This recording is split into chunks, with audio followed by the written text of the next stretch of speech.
Greetings and salutations, everybody. Welcome to the best movie-related show on the planet Earth, the John Campea Show, coming from right here on my YouTube channel, brought to you in part by our friends at Mint Mobile. I am, of course, your host, John Campea, and it is an awesome honor and privilege, as it is every day, to have you, our international friends, gather on as we talk about our favorite things in the world, movies and movie news, TV and streaming, and all sorts of good stuff. We're joined by one Mr. Robert Meyer Burnett. Back there, we got Ray Ora. Of course, we got Taylor Gonzalez. Running the show is Jonathan Voico. And being Thursday, we got Aaron Cummings here with a little DC-themed Joey Bishop here today, looking good in her Wonder Woman outfit. And most importantly, you guys are here. Thank you so much for being here and making this show part of your day. And here's how today's show is going to go. We're going to break the show into two parts. In the first half of the show, we're going to talk about some predetermined topics. Then in the second half of the show, for those of you who are one of our beloved channel members, we're going to be opening up a community post in the community tab. Go on in there and fire in your comments and questions in that community tab, and we will go through our channel members' thoughts and questions, at least as many as we can before the end of the show. Then again, don't forget, a little bit later today, guys, around 3 p.m. Los Angeles time, that's about 6 p.m. New York time, we're going to be having an open mic, so come on back and join us for that as well. A little bit of housekeeping. I want to remind you guys, if you need your daily fix of the John Campea Show, but you can't be in front of a YouTube channel, there is an audio-only podcast simply called the John Campea Show Podcast. Go onto your favorite podcasting app of choice and subscribe to it today, so it'll be there when you need it. All right. With that down, guys, let's get into a couple of off the tops here, and we're going to start with this. Now, of course, yesterday came, 2 days ago, came all the big DC news, right? Big news. Big news. Way more projects being announced than I thought they were going surprises. to. Some big surprises. Absolutely. Swamp Thing was a big surprise. Now, one of the questions that came up, though, was, look, DC has done some R-rated stuff, Suicide Squad, Peacemaker, stuff not coincidentally connected to Joker. James Gunn. Joker was rated R. So one of the questions that came up was, I remember one of our viewers asked, do we think that the new DC will be a combination of, PG-13 and R-rated? Do we think they're going to do some R? Do we think they're going to do, whatever? And, the answer to that has been, well, I don't know. Like, honestly, I don't really think so, because if all these things are going to be connected, right? If all the universes and everything are going to be connected, then it's going to be very difficult for you to have, say, I don't know, I'm making this up, an Aquaman movie that's rated R and having Aquaman acting really R-rated, and then do a Batman movie that Aquaman crosses into, and all of a sudden he's not rated R. All of a sudden he's very different. So I wasn't really sure what they would do, but James Gunn has done a lot of R-rated material. Well, I guess enough people asked him online that James Gunn decided to address this himself when he actually did say, moving back, let me back up. I'm getting ahead of myself on my James Gunn related topics. We'll get to the R-rated stuff in a second. The second question, besides the R-rated thing that everybody was bringing up, is how much is going to be PG-13? How much is going to be rated R? The other question is this a hard reboot? A pseudo reboot? A soft reboot? Not really a reboot? I mean, what's it going to be? Dave Bautista came out the other day and said, James Gunn is starting from page one. Full reboot from scratch. It's like, okay, all right. But now we're hearing that he's still talking. Jason Momoa saying, hey, I'm always going to be Aquaman. We're hearing some reports saying that he's talking to Gal Gadot. We know that there's going to be a Waller TV series, which goes back in. So is it not? Somebody straight up asked James Gunn online about it, and he said, well, it's going to be kind of a yes or no. He said this. He goes, nope, it's not a total reboot. The Flash does not reset everything. He said this, nope, Flash resets many things, but not all things. Some characters remain the same, some do not. I'll read that again. Nope, the Flash does not reset everything, but the Flash resets many things, not all things.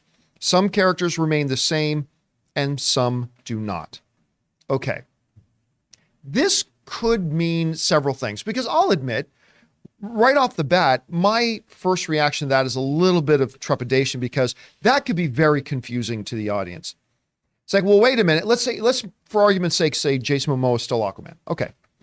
Well, there's Jason Momoa Aquaman, but we just saw Jason Momoa interacting with a very Ben Affleck looking Batman, and all of a sudden now there's this new Batman. We just saw Aquaman interacting with Superman, a very Henry Cavill looking Superman. And all of a sudden there's a brand new Superman with a different background and a different story. I mean, I could see that could be a little bit confusing to some people.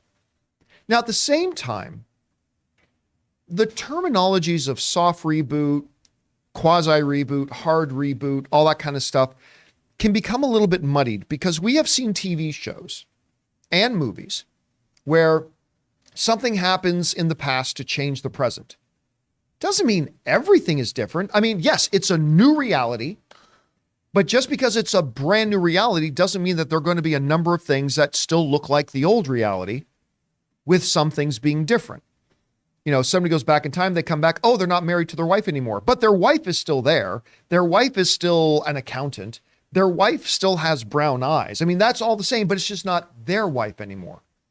So I could kind of see it, and we're going to need James Gunn to give some clarification on this, but I can kind of see we're saying, look, the Flash resets the universe. So now it is a different universe. But being a different universe doesn't necessarily mean that everything in that universe is different. Just like we've seen in many other movies and shows like that, some things are the same. The White House is still there. Some things are different. Again, that's just my guess about how he's going to approach it. Rob, you heard his words. How do you interpret them, and what do you think it's going to mean?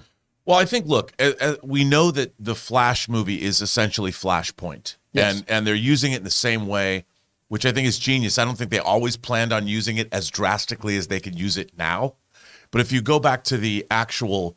Look, the idea of multiverses or changing history, I mean, I hark back once again to Star Trek, third season, Next Generation episode, Yesterday's Enterprise. In the opening scene of that, there is a shift in the universe and a character who is dead suddenly is on the bridge of the Enterprise and Worf is gone and the Federation is at war with the Klingons. Well, that was the Tasha Yar episode, right? Yes. Yeah. Yesterday's Enterprise. Everyone went with it. Come on, tell me you're a little bit proud of me for knowing that. I'm proud of you for knowing that. I give it all to you. That was very, very good. But I think that everybody acclimated and understood what happened because it was presented in a way that was easy to understand. And with the Flash, from what I understand, there's a villainous Flash in this movie that Ezra Miller also plays. So I think the idea of a universe changing, and they're going to make it very clear, this is a brand new universe, but some things I think are going to stay the same. Like, let's just say Jason Momoa, they retain him as Aquaman in this post-James Gunn, the Gunverse. I'll just call it the Gunverse. I think they would be able to then change everything that we know of Aquaman. Jason Momoa would still be Aquaman, but everything else could be different. Atlantis could look totally different. There could be whole new different characters that we haven't met yet. And you could recast the entire secondary cast of that film. And theoretically, since I think the events of Aquaman's childhood predate the events of what Flashpoint is going to be. Right. It could be that like Jason Momoa, that I am Boba Fett is still his dad. Sure. And Heartbreak Feels Good in a Place like this is still his mom. Nicole Kidman. And just call her Heartbreak. But then that's a superhero name. After that, like that he was dropped off there, yep. Raised at but then maybe everything after that starts to change. He never meets Mara. He never exactly. Yeah, all that kind of stuff could be different. So and what's interesting is it's like when they Flashpoint led into the New 52, and you still have Batman, Superman, Wonder Woman, Aquaman, but they're different. Right. And I think if they did that, I mean, all you could cut, I don't know if he would do this, but if you gave Jason Momoa a short haircut, and he was in the traditional gold and sort of green Aquaman costume from the get, and people understood that, it could be interesting because then he could also play the character less of, say, dude bro Aquaman and be more of a different kind of Aquaman. But we love dude bro Aquaman. I love dude bro Aquaman too. I'm just saying that his performance, though, could be subtly different or different in such a way that maybe, like you said, Tamora Morrison is not a lighthouse keeper. Maybe he has a different background. Or they could even go back even further, and maybe in Flashpoint there's different time periods touched upon. And when we come back, the Atlanteans are at war. In this new universe, who is to say that the Atlanteans aren't at war with Paradise Island. Right, which is a trope in the Flashpoint the storyline universe. So they could do that, which, by the way, how interesting would that be? And then you launch into their Paradise Lost show, and it would deal with how did this animosity with the Atlanteans come about? Because like in Game of Thrones, you need other lands. So wouldn't it be cool that you have the parallel of the Atlanteans and the well, that's where it gets difficult, because in the traditional Flashpoint storyline, right, Barry goes back, prevents the murder of his mother, and that alters time. Yes. The problem, though, is like events like the Themyscira one, Paradise Lost. That happens hundreds of years before Barry goes back to save his. Right. So you can't change too much. But unless there. you say that you could also maybe what the Flash does because of the way he travels through time, that the time ripples go forward and backward. Yeah, or something. We've seen that done before. And even it's back to Star Trek, all good things. Oh, geez. Yep. I think it's really a smart word salad, so to speak, by James Gunn to just say some things will stay the same, some things will be different. It's just going to be a, choose your own adventure kind of world that we're all living in for DC. It's very smart on his part, because then people are not so married to one idea that it all has to be part of the same universe, or it has to be a complete reboot. And let's also be clear about something. Henry Cavill wasn't fired. He stopped saying he was fired, because he wasn't. They're doing a different iteration of a character that has been played by many different actors. And that doesn't mean that Henry Cavill will never be Superman ever again in his entire life. We don't know. And that might be a cool thing that we get to see in the future. But for whatever reason, the next step for Superman is going to be a younger version. And everybody's saying, well, you can't keep this character and not have Henry Cavill. Yeah, actually you can. Because at the end of the day, it all depends on what story is being told. So, I mean, I wouldn't be surprised if we see several other characters played by a certain actor now being cast as younger or older or a different timeline. We already know Batman's going to be one of the different ones. I mean, anybody. Well, I'm just excited because I feel like for and even somebody in the chat just said, my God, it's all so convoluted. How do you keep it straight? What I'm hearing is that you don't have to keep it straight. We don't have to work that hard as an audience to understand what's going on, because some things will be in a timeline and some things will be able to just go and watch and, go into the world and not have to do your homework first. And I think for a lot of people, that's going to be, something that draws them in. To be clear, though, it is all one timeline. It like James Gunn has said, this is all in the same thing, and the few projects that aren't are going to be labeled as DC Elseworlds. But I think Aaron's right in the sense that I think it's going to become very apparent and very clear that, like you said, that one Star Trek episode is a great example. The episode starts and Tasha Yar is there. It's like, well, wait a minute. The timeline got reset. Some things are the same. Picard's still there. Some things are different. Tasha Yar is alive, and Worf is not the chief of security. And I think we'll adjust to it pretty quickly. I agree. And you know what else they can do? I mean, in the standard timeline DC universe, when I was a kid, my favorite thing I've said on the show many times was the Justice League Justice Society team-ups. And Earth 2 existed. And the whole thing was started with the Flash of Two Worlds storyline when he was on the cosmic treadmill. So you could even bring back the Justice Society with Pierce Brosnan as Dr. Fate from Earth 2, and Henry Cavill could be their Superman. Yeah, I don't think they're going to do Earth 1, Earth 2. I know, but I mean, they could. Everything's there and possible. I don't think they will. Anyway, guys, question is for you. My man, what do you guys think about this? Like, do you think it's going to be really difficult for people to wrap their heads around? Do you think it's going to be fairly straightforward? Whatever you guys think, jump down to the comment section below and let us know your thoughts. All right, guys.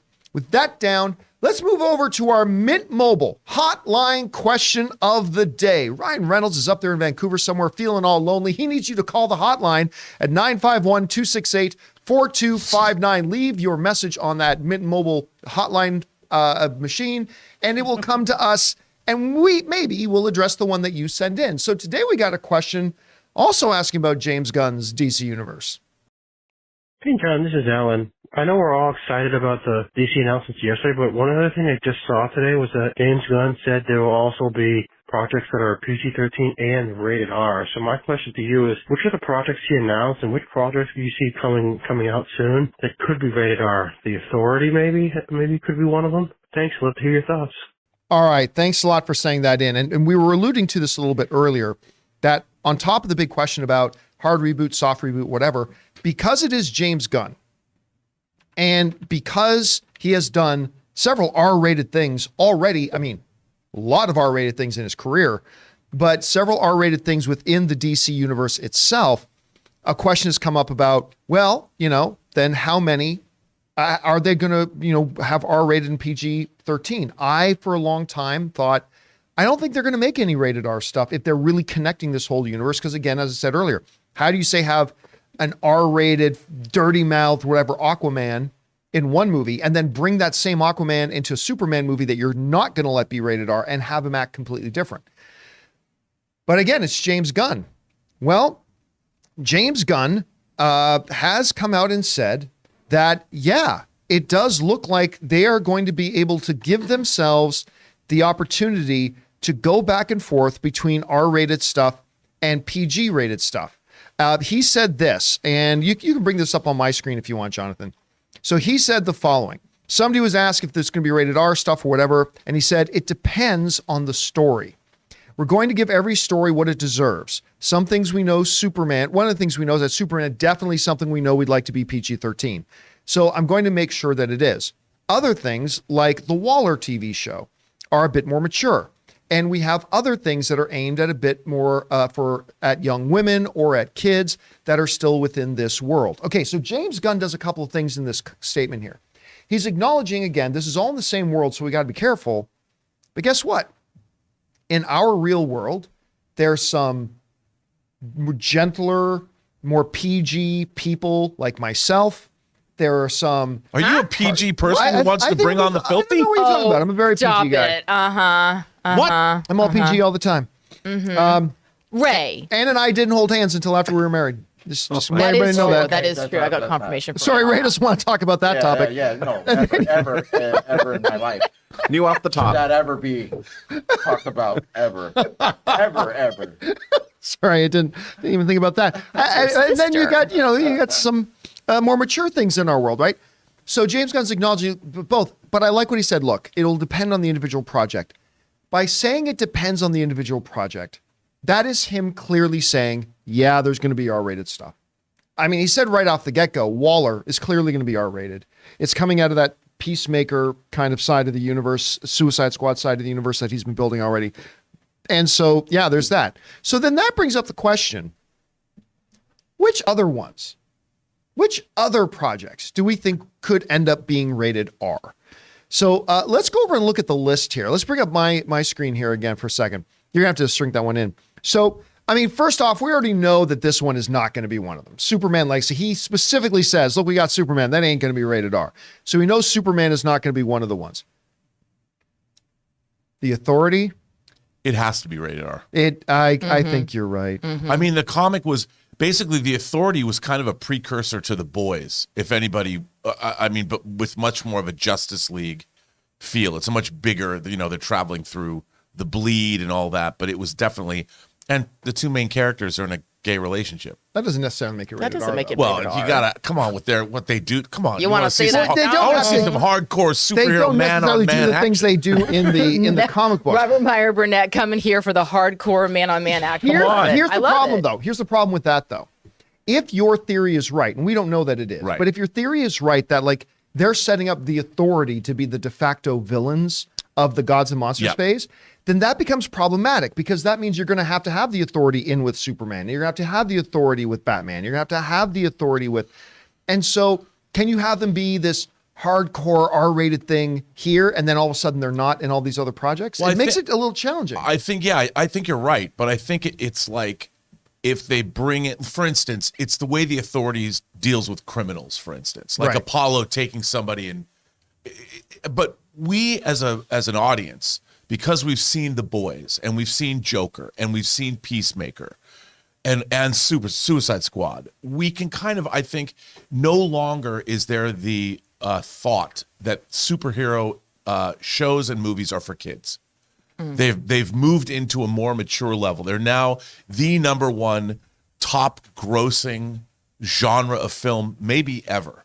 And I think that there's a level of maturity that's expected on the part of the audience. And that's why I think obviously we start as kids loving these characters, and then we mature up as we move through the pantheon of animated series, comics. I mean, comics themselves have become really R-rated. Sure, but remember, the most profitable ones are all PG-13.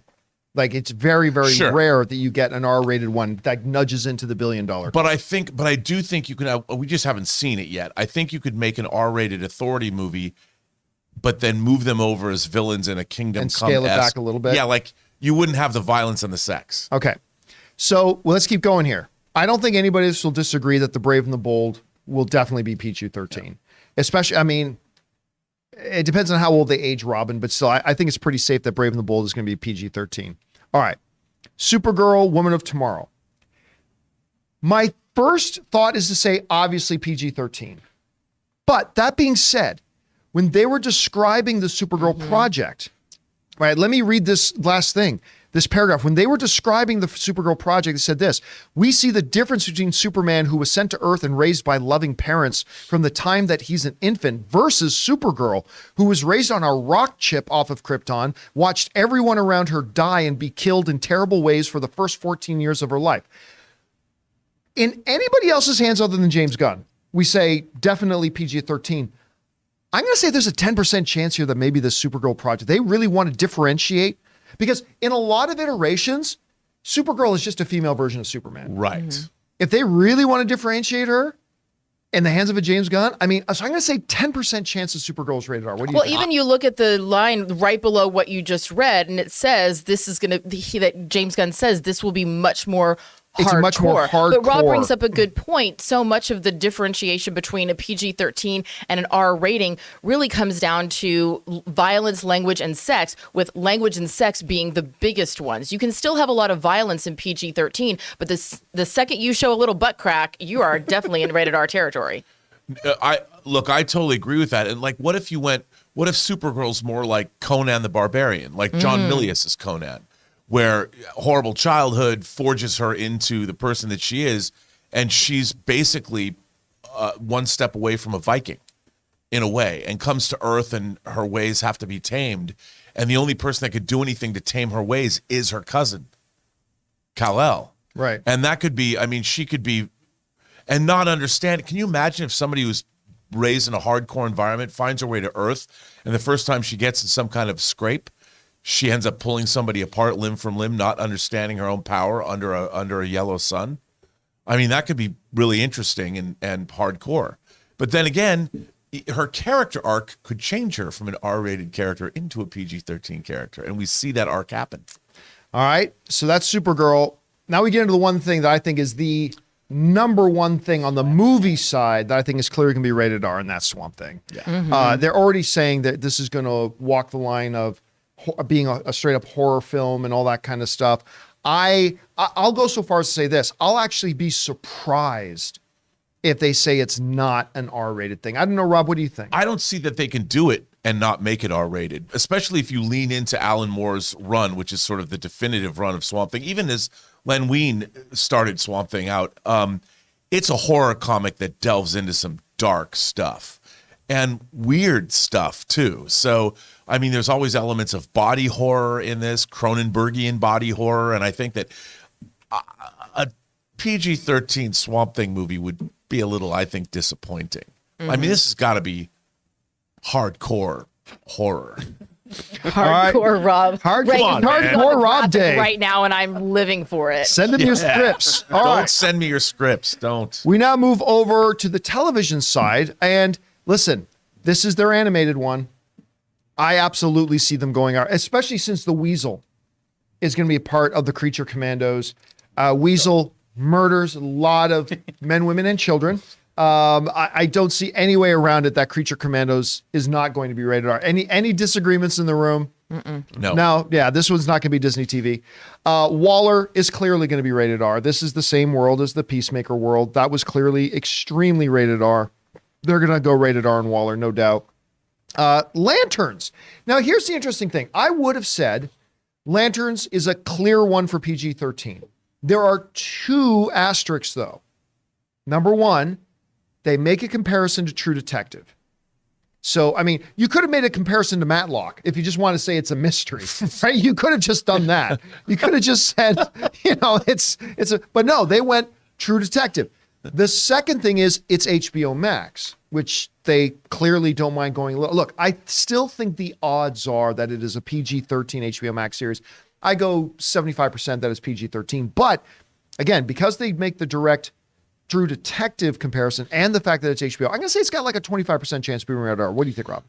I think you're right. I think if anything, because the True Detective, that comparison, that first season of True Detective is a masterpiece. I mean, it is an incredible, it's definitely R-rated in terms of its thematic structure, but it really depends on what the mystery is that they're, like if they're not looking for a serial killer or a missing girl or something, if what they're going to uncover is something like the anti-life equation, or something dark side related or dealing with the new gods or something cosmic, they can make it scary and weird. I could see it X-Files-esque. And X-Files, episodes like Home slipped into the R-rated territory, but X-Files really skirted the line. I could see it still being PG-13, dipping into R-rating territory occasionally, but pulling back before it gets too bad. Do you think that the Green Lantern HBO show, do you think they'll lean rated R? Do you think they'll be PG-13? What do you think? I think for a lot of the HBO shows, they're going to lean into the rated R because unlike the films, they're really focusing on an audience. With HBO, you can get away with so much more. It's not TV, it's HBO, because there's not as concerned about the overall box office. You've talked before and even earlier today about how PG-13 versus rated R, just that separation of those ratings really is going to affect the overall box office. And with the streaming, they're not as worried about that. They know that they're going to get eyeballs. They've already got the subscription. So I think that the projects that are on HBO are going to lean more R, and they're going to have to be a little bit more careful about the ones that they're actually putting in the theaters where the numbers really are going to count. All right, we keep going on down the list now, and we get to Paradise Lost. This is the one to me that's a coin toss. Because if you're again, they say they made the comparison, whereas Lanterns made the comparison to True Detective, they make the direct comparison of Game of Thrones with Paradise Lost. I think they're probably going to go more PG-13. By the way, I've seen the people. I see you in the live chat saying, "John, don't you know that they don't have our ratings in television?" We understand that. We're talking about in principle. What is its guidelines going to be? Yeah. There's obviously TVMA versus but talking in terms of our basic understanding of RPG, PG-13, things like that. I think it's a coin toss. I really do. I think it's there's many. This would be an easy show to make PG-13. It can be violent, it can be intense, it can be all that kind of stuff and still be PG-13. But it can very easily get into some heavy R-rated stuff too. So I'm going to call a push on this and say 50-50. Rob, which way do you think Paradise Lost will go? Well, on the flip side of the authority, if you're dealing with a society that's all women and matriarchal in nature, and you're doing it Game of Thrones style, the women on women stuff could happen too. But seriously, you'd have to structure a society. I'm just kidding. But you'd have to structure a society. Like how would an all woman society be structured in terms of politics, in terms of religion, being created from the gods, and sexuality would have to play some part of it because do these women yearn? I mean, Wonder Woman we saw her grow up. What would women want? Well, children? she addressed. Well, Chris Pine directly asks her the question in Wonder Woman, and Wonder Woman actually directly addresses that. There's no, and I think that they're simply because you have a matriarchal civilization. It really depends on what they're going to show you, because if you're dealing with the internal machinations of Paradise Island and what's going on, I think you could do something really hard hitting and interesting. But on the other hand, it is still Wonder Woman. And it is still ultimately, you're going to want mothers and daughters to watch this show, the people that were the audience for the Wonder Woman films, wouldn't you? But again, you can have relationships and it not be rated R. It's true. I mean, there's nothing about that. I know. It depends on the tone. They said Game of Thrones. I'm thinking R rated. Well, yeah. I mean, there's that too. So I don't know, Aaron. R-rated, PG leaning. They're making the comparison to Game of Thrones. What do you think? I would love for Paradise Lost to be R-rated, specifically because I want there to be the viciousness of the hierarchy that we saw in Game of Thrones. I want there to be the violence, which I think that there will be. And yes, obviously, we're going to see some incredible love stories. And again, I'm encouraging James Gunn to reach out to Ashley Lyle, who did Yellow Jackets, because the dynamic between women is really a fascinating thing, and this can be so well done and have so much intrigue. There's some people in the chat that have been mentioning that I did Spartacus, because we were talking about who's the PG-13 one in here. Obviously I am clearly not, but even with one of the things that was great about Spartacus is that in the writing of Stephen S. DeKnight, he showed the power positioning of the women with one another and how vicious that can be. And also the beautiful friend relationships, the platonic relationships, and also the romantic relationships. I think that this has the potential to be an unbelievable show. And I think that with an R rating or a TVMA rating, they not only could get into the romantic relationships, but also get into the brutality that would absolutely exist in this world as well. I'm here for the R. By the way, I while we were talking, I put up a poll in the live chat just asking you guys, our viewers, a simple question I asked. I said, will Paradise Lost be R-rated? It's closer than I thought. 59% think yes, it'll be R-rated. 41% say no, it will not. So it'll be interesting to see how that one goes. Can I just say that Aaron Cummings might have just coined my new favorite phrase of 2023? I'm here for the R. I'm here for the R. I'm here for the R. I'm here for the R. Right up with Bring On the Filthy. I'm here for the R. Yes. R for redhead. All right. The last one on the list they've got here is Booster Gold. And at first, my first thought was, well, it's going to be a lighter comedy. They're going to go, but you know what? The more I thought about it, I think this one will probably be more in the vein of Peacemaker. I think this one will probably, and I think a trend and a theme is popping up here. I think they know their harder core. Now, Swamp Thing notwithstanding, I think their harder core art stuff is the stuff they're shuffling over to, and then other than Lanterns, which I think is probably going to be PG-13. You might be right about this. But I think and this is just a guess, I'm guessing Booster Gold will go, they already said it's comedy. I think they're going to go full blown into the Peacemaker style of comedy on this one. So Booster Gold, R or PG-13? Dude, it could go either way, but I think an R-rated Booster Gold would be way more fun than a PG Booster Gold would be. But then I wonder, does it then get too much into the comparisons of The Boys and Peacemaker? Does it matter as long as people watch? And that's what I'm wondering about. If the rate, because no, you're right. The you're Peacemaker, right. No, because you're not wrong. I'm just on top of that as well. Is that Peacemaker was the #1 show in the world. So that style of humor brought into the world of DC seemed to work. So look, it's like the comparison I make in my head was when I first saw ads for Parks and Rec, I avoided the show for its first year and a half because I thought it just looks like another The Office. It's just The Office all over again. Yeah. When I started watching it, I found out, #1, I was right. It is really just another Office. Yeah. But #2, that didn't matter because it was hilarious and one of my favorite shows of all time now. So maybe that's their thinking on Booster Gold. I mean, if you wanted to go the R-rated route, you could make Booster Gold somebody more like an Andrew Tate character where he's talking about chicks and making money and all this and I'm from the future and I've got all this power and what are you going to do about it? And I've got all these endorsements and I would be so there for that if they leaned into more of, because that's kind of what Booster Gold is. He comes back, he sets himself up as a capitalist superhero and loving life and going to parties and hanging out and but that has a real short time limit on it, and so it's like, how far can you take that gimmick? But that's his journey. His journey is that's how he begins. But then when he comes to Earth and he interacts with the other superheroes and he finds his moral compass. Okay, I hear you, and I don't totally disagree with you. Personally, my taste is I'm not really here for the Andrew Tate redemption story. Well, no, I just use that as a shorthand example. It's like, okay, go have your journey and then come back to us when you're ready to be an adult. Perhaps that was that was my shorthand. That was what popped into my mind. No, I hear you. I hear you. Media savvy character that makes money and talks a lot of stuff. All right. Guys, the question is for you. It's been made clear by James Gunn, some stuff is going to be rated R. The question is going to be which stuff will be, which stuff won't be. Is it going to be kind of even? Will it be a couple of things will be rated R? A lot of them? I don't know. Whatever you guys think they're going to do here, jump down to the comment section below and let us know your thoughts. All right, guys. Before we go into our break here and getting into our main topics, I want to let you guys know about something, a little bit of an announcement here.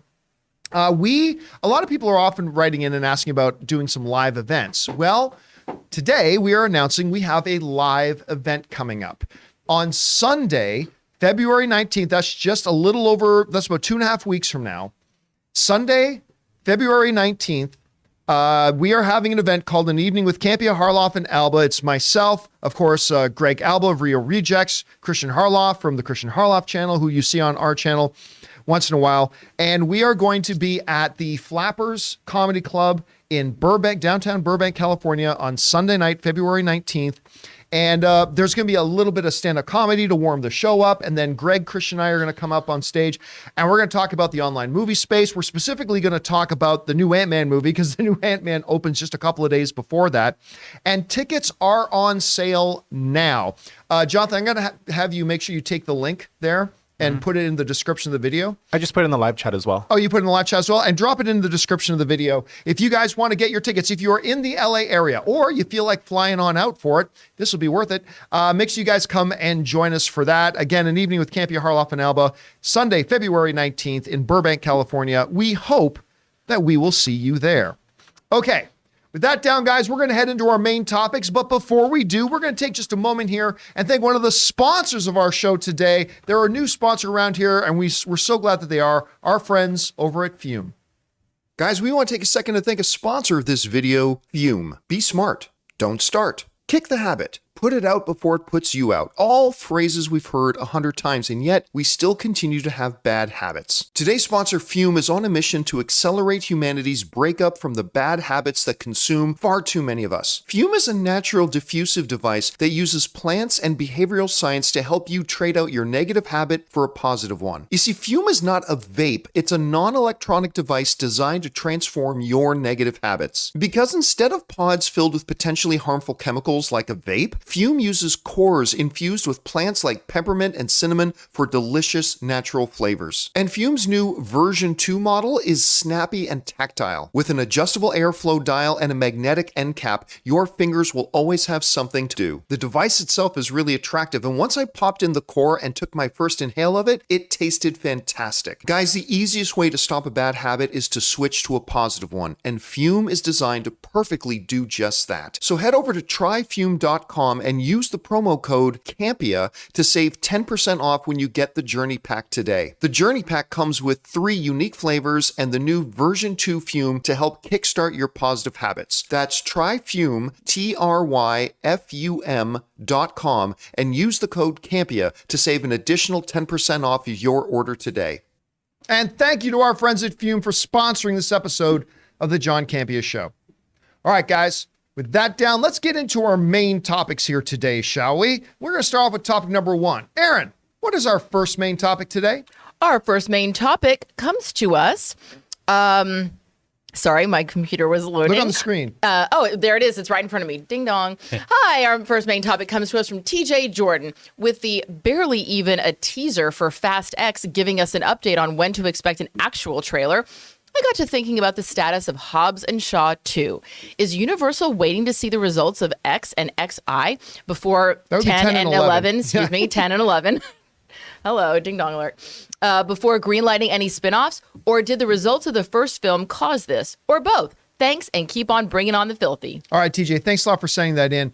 And yeah, listen, I think maybe the best Fast and the Furious universe movie of the past couple of years has been Hobbs and Shaw. I had a lot of fun with it. Like, did I think it was a top 10 movie of the year kind of film? No, but it was certainly a lot of fun.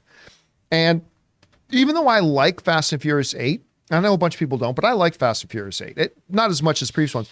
I think out of Fast 8, Fast 9, Hobbs and Shaw, I think Hobbs and Shaw is easily the best one of that group. I had a good time with it. And you know what? For a spin-off movie, had some pretty decent success. It made over $700 million at the box office, which for those of you keeping score at home is twice as much as Black Adam made. So, I mean, it was pretty successful, especially for a spinoff, a Fast and Furious movie without Vin Diesel or anything like that. And it did quite well. I love the chemistry of Jason Statham and Dwayne "The Rock" Johnson together, but it doesn't look like it's going to happen. Now, we did touch on this before. We talked about this a little bit about a month or two ago, but I want to go back and take you back right now to a comment made by the producer of Hobbs and Shaw, Kelly McCormick, who, when asked about the status of Hobbs and Shaw 2, said this: "We would love to make a Hobbs and Shaw 2. There's no conversations at this time, though. I do feel like there were a lot of seeds planted in the original to try to create a spin-off in a way that included a Kevin Hart and a Ryan Reynolds and sort of all kinds of stuff. And that was intentional, but not necessarily because we had plans in mind, just because it would be fun to have different players for them to play with, if anybody, or we wanted to go for it in a different way. So, I don't know. I mean, Dwayne, that's Dwayne Johnson's a really busy guy, and he would be the one to motivate all of that. So, we're ready if he wants to, and until then, he's just dominating, so all power to him." So basically what that comment means is that it's a very valid question to say, hey, do you think maybe the studio is waiting to see how Fast 10 does? Or do you think maybe the studio was apprehensive about the financial results of Hobbs and Shaw? Well, first of all, they had to interpret the financial results of the first Hobbs and Shaw as a win. Making over $700 million as a spinoff in your first one, that's a win. So that can't be it. I also don't think they're waiting around to see what the financial results of Fast 10 are, because again, that's going to be a different cast than the cast that ends up being in a Hobbs and Shaw 2. Kelly makes it very clear. There's only one thing holding this up. Dwayne Johnson. If he wants to do it, they do it. And if he doesn't want to do it, they don't do it. And it seems to me Dwayne Johnson doesn't want to do it. And I don't know if it's a matter of, I don't know, him and Jason Statham seem to get along great. I saw them together a number of times and they seem to get along great. But maybe it's just a matter of Dwayne just being so over all the drama with Fast 10. Like maybe, or Fast and Furious franchise in general, with the drama and the beef between him and Vin Diesel, which looked like it was really hot for a while. Then it looked like it got quashed, and then it suddenly seemed like it got hot again. I don't know. Not to mention, even with the stumble of Black Adam, Dwayne Johnson is still Dwayne Johnson, which means it's not like he's sitting around going, man, I got nothing to do. He's got piles of correspondence from every producer, writer, and studio in the world with 50 different projects they're offering him.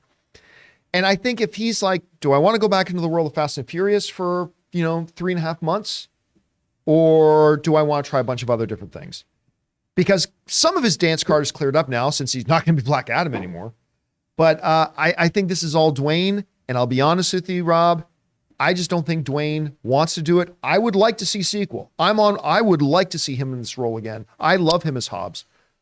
But I think it's up to him, and I don't think he wants to do it. So I don't think we're going to get a Hobbs and Shaw 2. What do you think? I think you're right. And I think ultimately, at the end of the day, this is still Vin Diesel's franchise. Was he a producer on Hobbs and Shaw? I'm sure his name would have to be in there somewhere. I would think I think what Dwayne Johnson is looking for is his own ongoing franchise.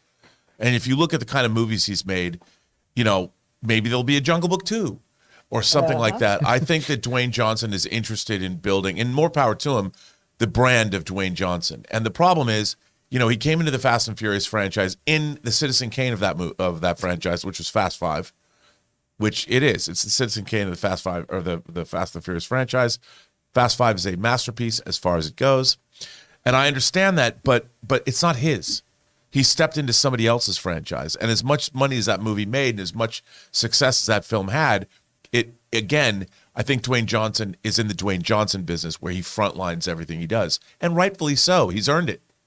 And, whereas Hobbs and Shaw was I think a money-making spinoff, and a really well-done, fun movie, a fun action romp, as it were. I do think that we are not going to see him come back unless somehow they convince him, and I don't think they will, to come back in the last. They're saying that Fast 10-2, 10.5, Yeah. Fast 11, whatever Fast they're 10, going to call it. Part 2, Yeah, Chapter 1. It's whatever it's going to be called. Maybe he'll show up, but I doubt it. Weirdly enough, Vin Diesel is not credited on IMDb with producing Hobbs and Shaw. Okay, so Interesting. I wouldn't be. That's You know what? weird. I wouldn't doubt if Dwayne Johnson moved heaven and earth to make sure his name was taken off. Yeah. but you know understand what he their got, relationship was. There was some sort of deal because there's no way that Vin Diesel would. There's no way. No, they probably just didn't make it credited, but he probably got a little cut of something. Of Yeah, course. he would have had to. Yeah. And I'm sure as long as he gets paid, he doesn't care. I don't know. Like, Aaron, out of everybody in this room, I mean, you are the one person in this room who has almost worked with, no, you did work with Vin Diesel. I did. That's yeah. right. He even talked about me on the Tonight Show. He did. So I don't know, with Dwayne "The Rock" Johnson, do you think there could be a Hobbs and Shaw 2? Do you think that that's just a bridge that's so burned that he doesn't even want to go anywhere near it anymore? I don't know. What do you think? I really want there to be the bromance between these two superpowers. I really think that they have more in common than they have different. And I wish that they could come together because, man, the forces between for these two to join forces, it's just an incredible thing to watch. But sadly, it doesn't look like it's going to go that way. I think that you bring up Rob brings up a really good point, which is that Vin Diesel, he has his franchise. I mean, he doesn't ever have to do anything ever again. That is cemented in stone. It's done.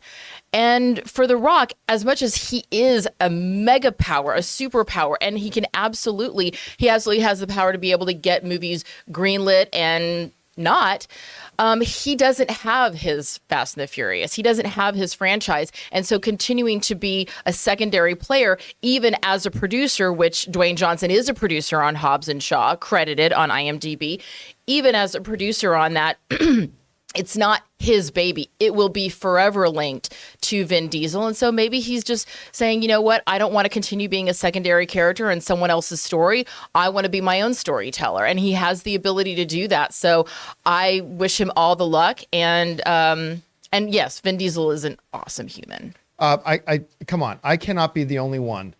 Whenever you guys kept saying the phrase mega powers, I cannot be the only one that was thinking this. Jonathan, bring up my screen. I cannot be the only one in the world that was that's No. See, come on. that's what I'm talking about. Come on, This is I'm the not kind of the love I we cannot be the only one that when you guys were saying mega powers that this wasn't So, the image that came into your head. I'm going to need Ray to do like a Vin Diesel and a Dwayne Johnson, face swap on that. I mean, it just had to. All right, guys, question is for you. Maybe on. What do you think about this? Do you think Dwayne "The Rock" Johnson will ultimately decide to do a Hobbs and Shaw 2? It sounds like the ball is completely in his court about whether or not to do it or not. Do you think maybe, listen, he's just busy right now. Maybe he's licking his massive, massive gun wounds over, maybe some of the Black Adam stuff. Maybe he's got like 1,000 other projects he can do. He's still one of the biggest movie stars in the world. Or do you think he's like, nah, man, I've had enough of that? Whatever you guys think, jump down to the comment section below and let us know your thoughts. All right, guys, with that down, let's move on to main topic number 2, shall we? Aaron, what is our second main topic today? Our second main topic comes to us from Levi. Hi, John. I've started seeing stories of The Last of Us Episode 3 being review bombed online due to a lot of homophobic people out there who don't like the fact that the episode centers around 2 gay characters. I find this just disgusting. This episode was amazing, and characters being gay shouldn't diminish how people see a story. How can review sites help to combat this sort of reasoning and not allow these reviews to count? Your thoughts? All right, Levi, thanks a lot for saying that in.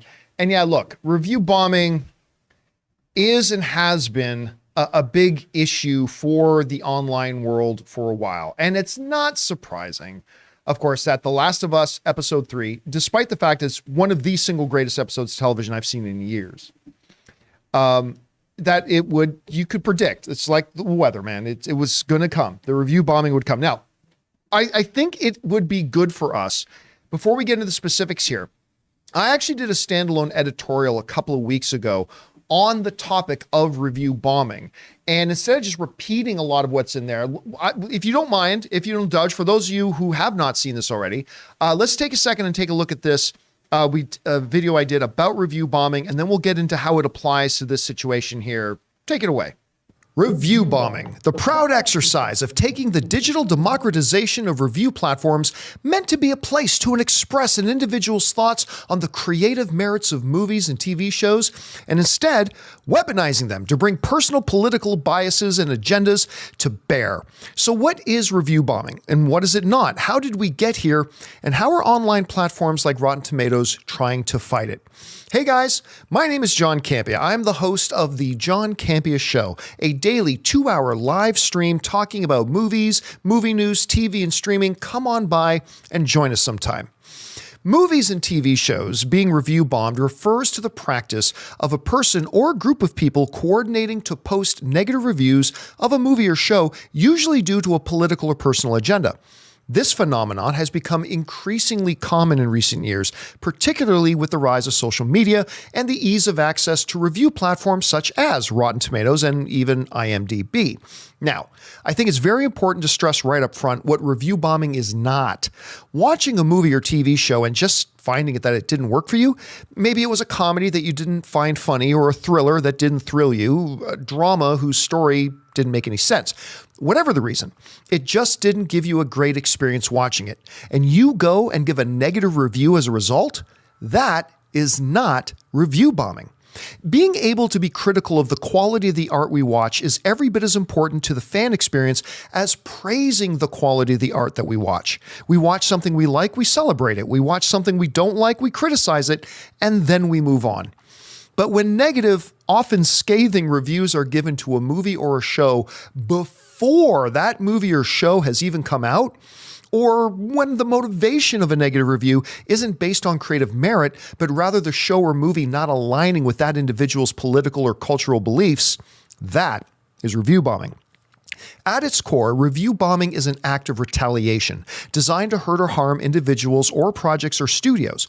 What they're retaliating against can vary. Perhaps the movie has a social theme that the reviewer rejects. Perhaps the movie portrays women or minorities outside of the roles that person feels they should be limited to.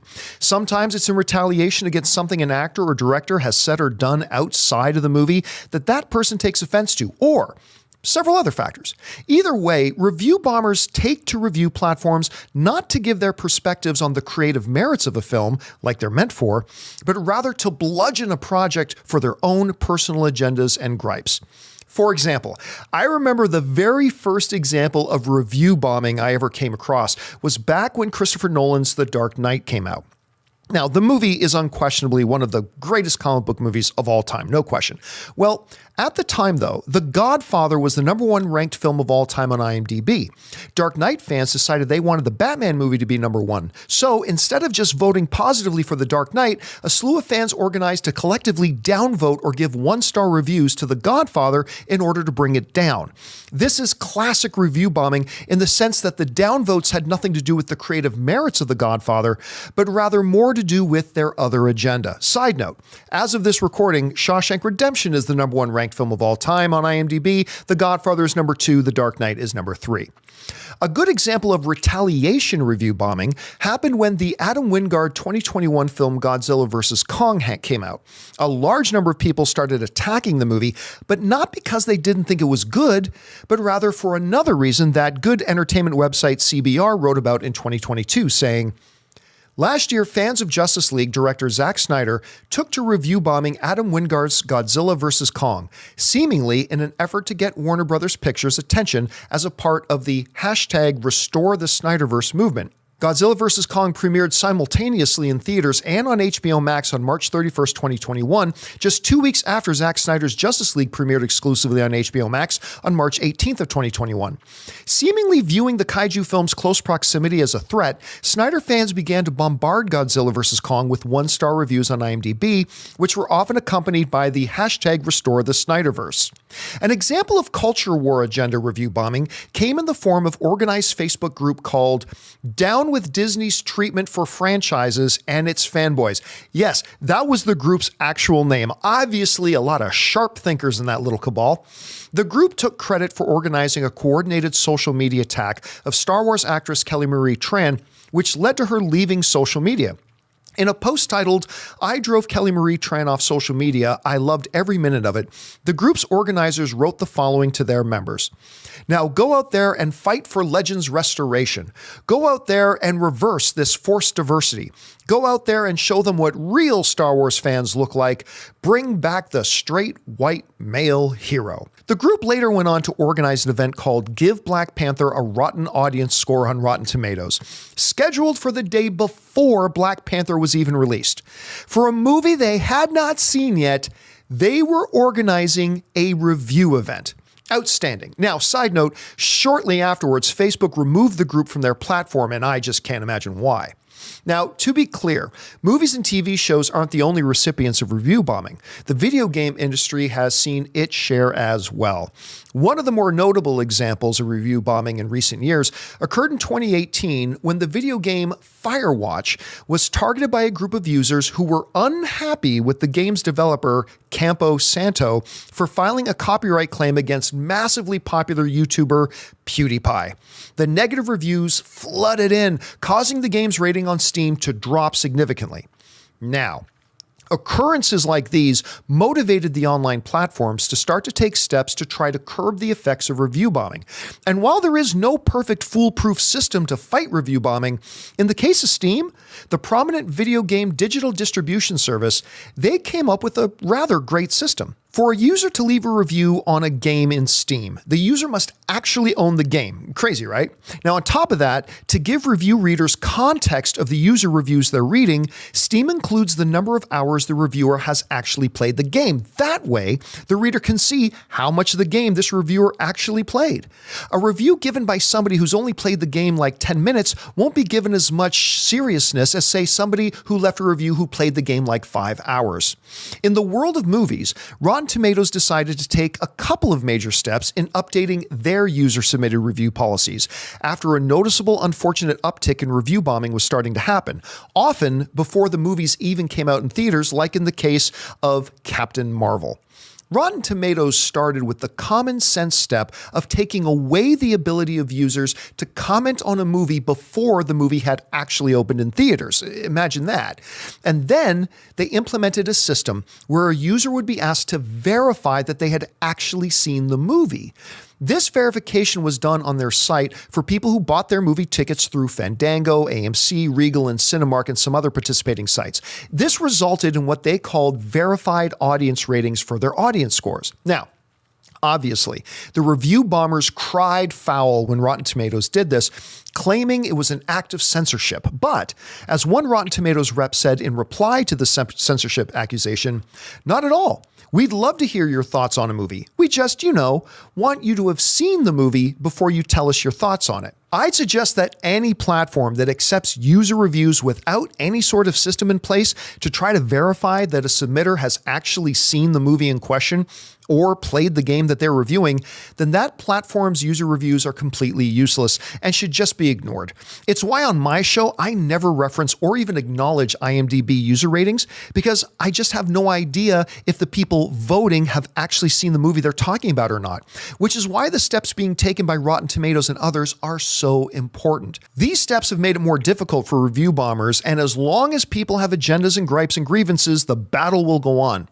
But as long as platforms like Rotten Tomatoes and Steam continue to try to innovate ways to keep review bombers in check, then hope remains that movie fans can read and engage with their fellow fans' reviews, trusting that regardless if they're positive or negative, they'll at least be legitimate.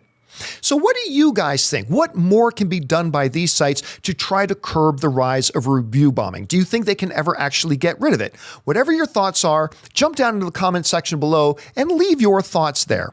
That'll do it for this video, guys. Thanks a lot for joining us. My name's John Campea, and until next time, bye-bye. We're not going anywhere. So here's where this all ties into this thing.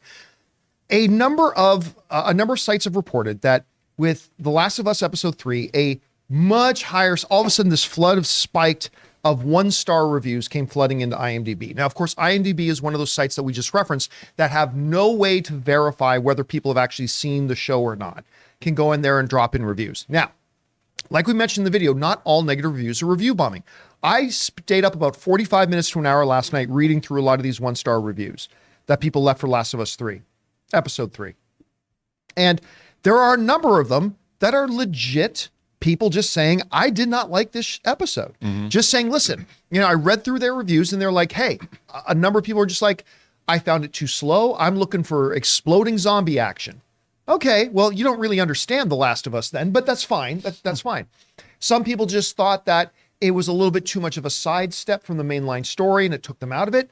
Totally legitimate. I mean, I don't agree, but it's totally legitimate. So it's got to be pointed out here that a number of the 1-star reviews that came flooding in were just honest reviews of people saying, I didn't like it because the creative merits of the episode didn't work for me. But, oh my God, I felt like I had to take a shower after reading a lot of the reviews because they don't even hide it. They're just straight up, gay people scare me. Oh, here comes the gays. Whatever shall we do? And they like fleeing for the hills. And it's just, and they just, and that is review bombing. Here's a couple of examples of just, this is just a couple I pulled out here of the ones that we had. So for example, here we go. Bring this up, Jonathan. This is just a couple of the reviews I pulled out.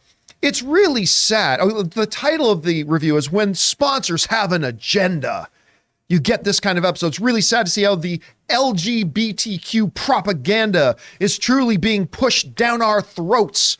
Sounds like he wants something down his throat. Anyway, seriously. Shots fired. It's not as if half of mankind is gay. I bet not even 1% of humanity is gay. Actually, scientifically, that's completely wrong. But hey, scientific facts have never really mattered to these people. So why are these minorities forcing the rest of us to endure this unnatural act?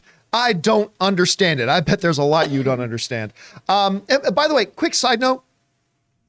The irony here, whenever I hear people using the term agenda, you're the fucking one with the agenda.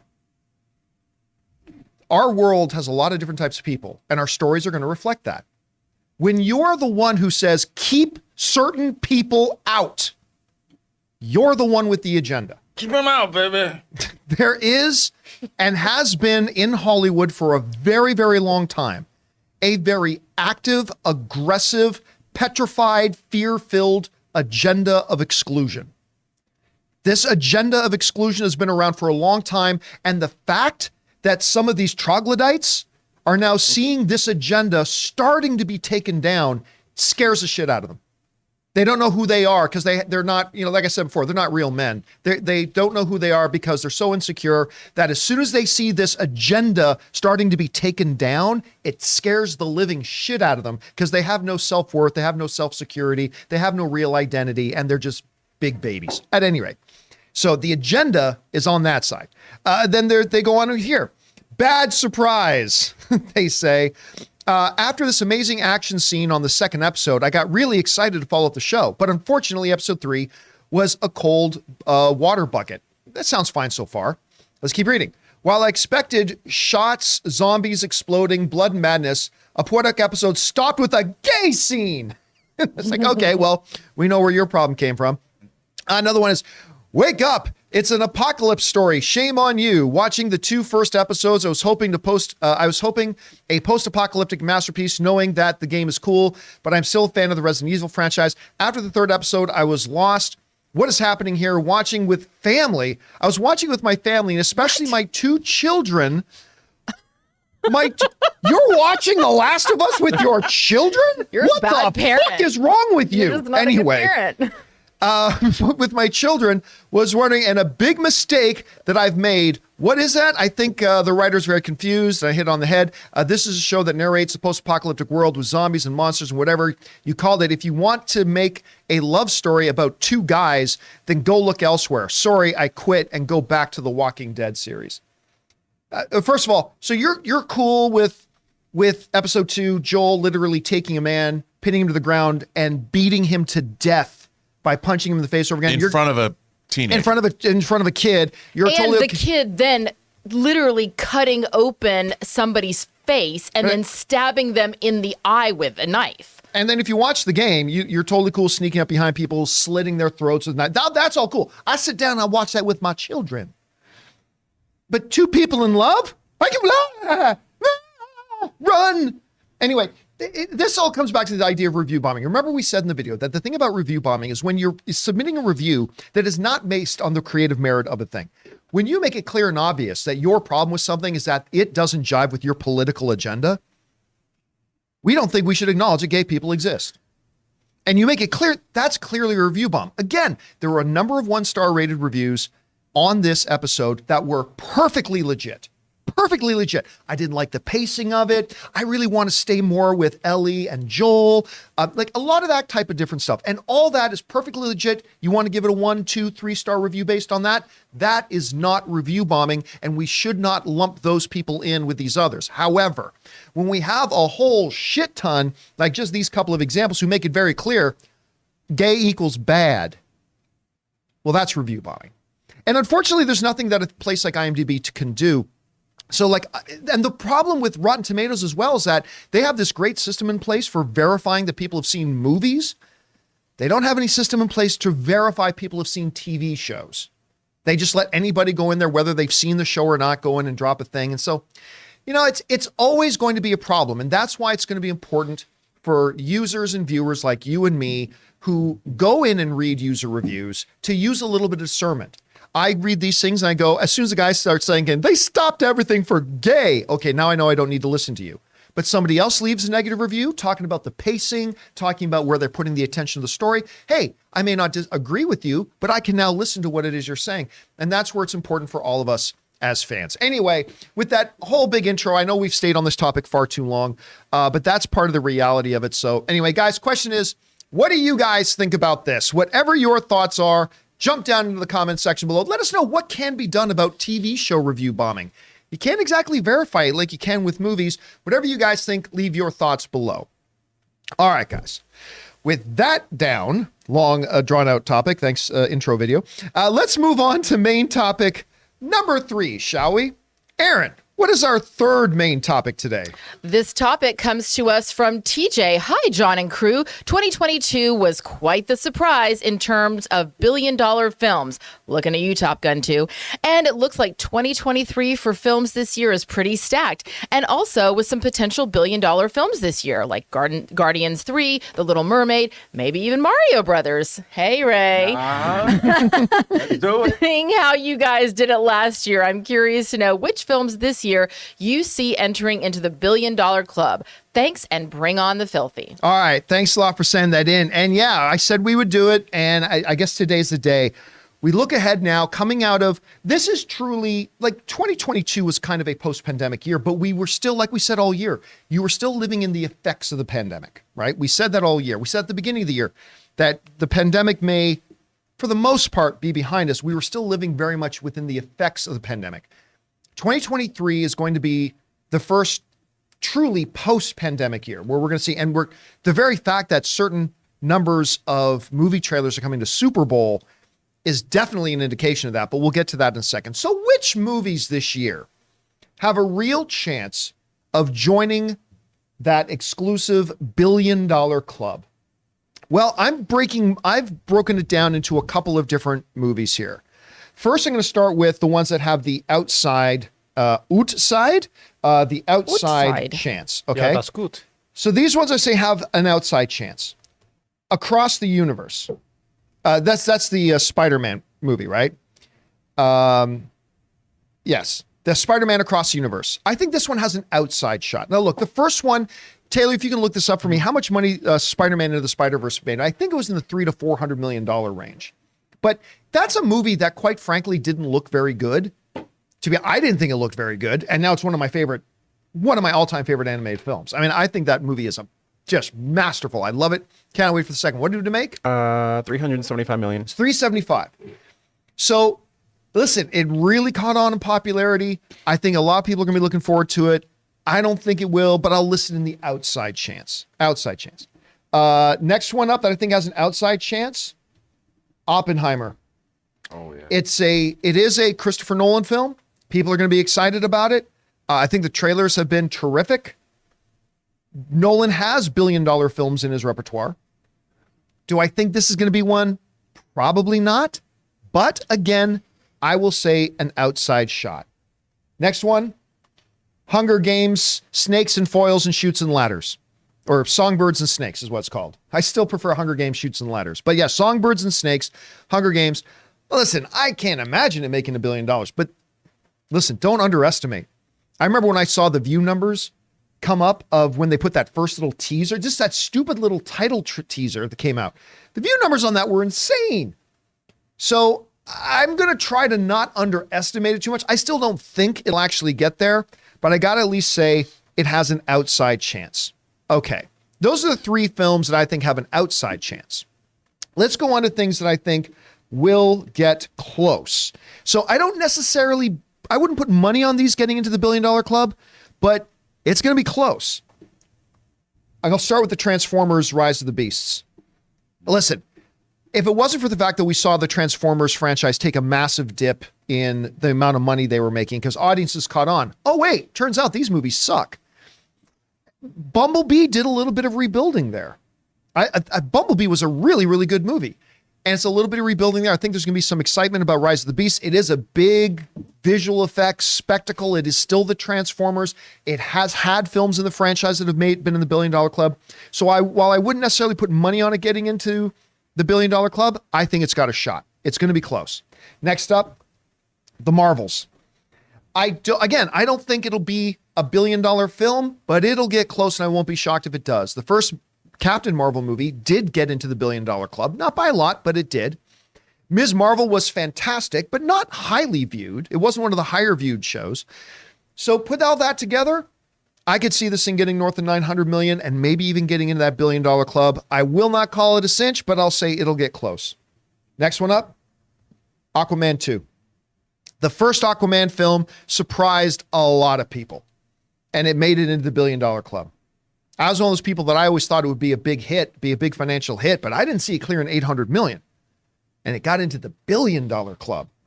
So you got to, at the very minimum, I know Rob is definitely going to put this in his will make the $1 billion list, but I'm going to say it'll get close. I won't be surprised if it does, but I'm going to say this is one of those ones that's going to get close. Next up on the will get close list, Dune 2. Look, there's a lot of asterisks to be put around the financial box office results of the first Dune movie. Obviously, pandemic era, HBO simultaneous launch. Thanks so much, Jason Kilar, you idiot. A lot of things hurt it. Won more Academy Awards than any other film. Didn't win Best Picture, but it did win more Academy Awards than any other film. I think they're going to mount a real strong marketing campaign for this thing. It's going to make a hell of a lot more money than the first Dune did.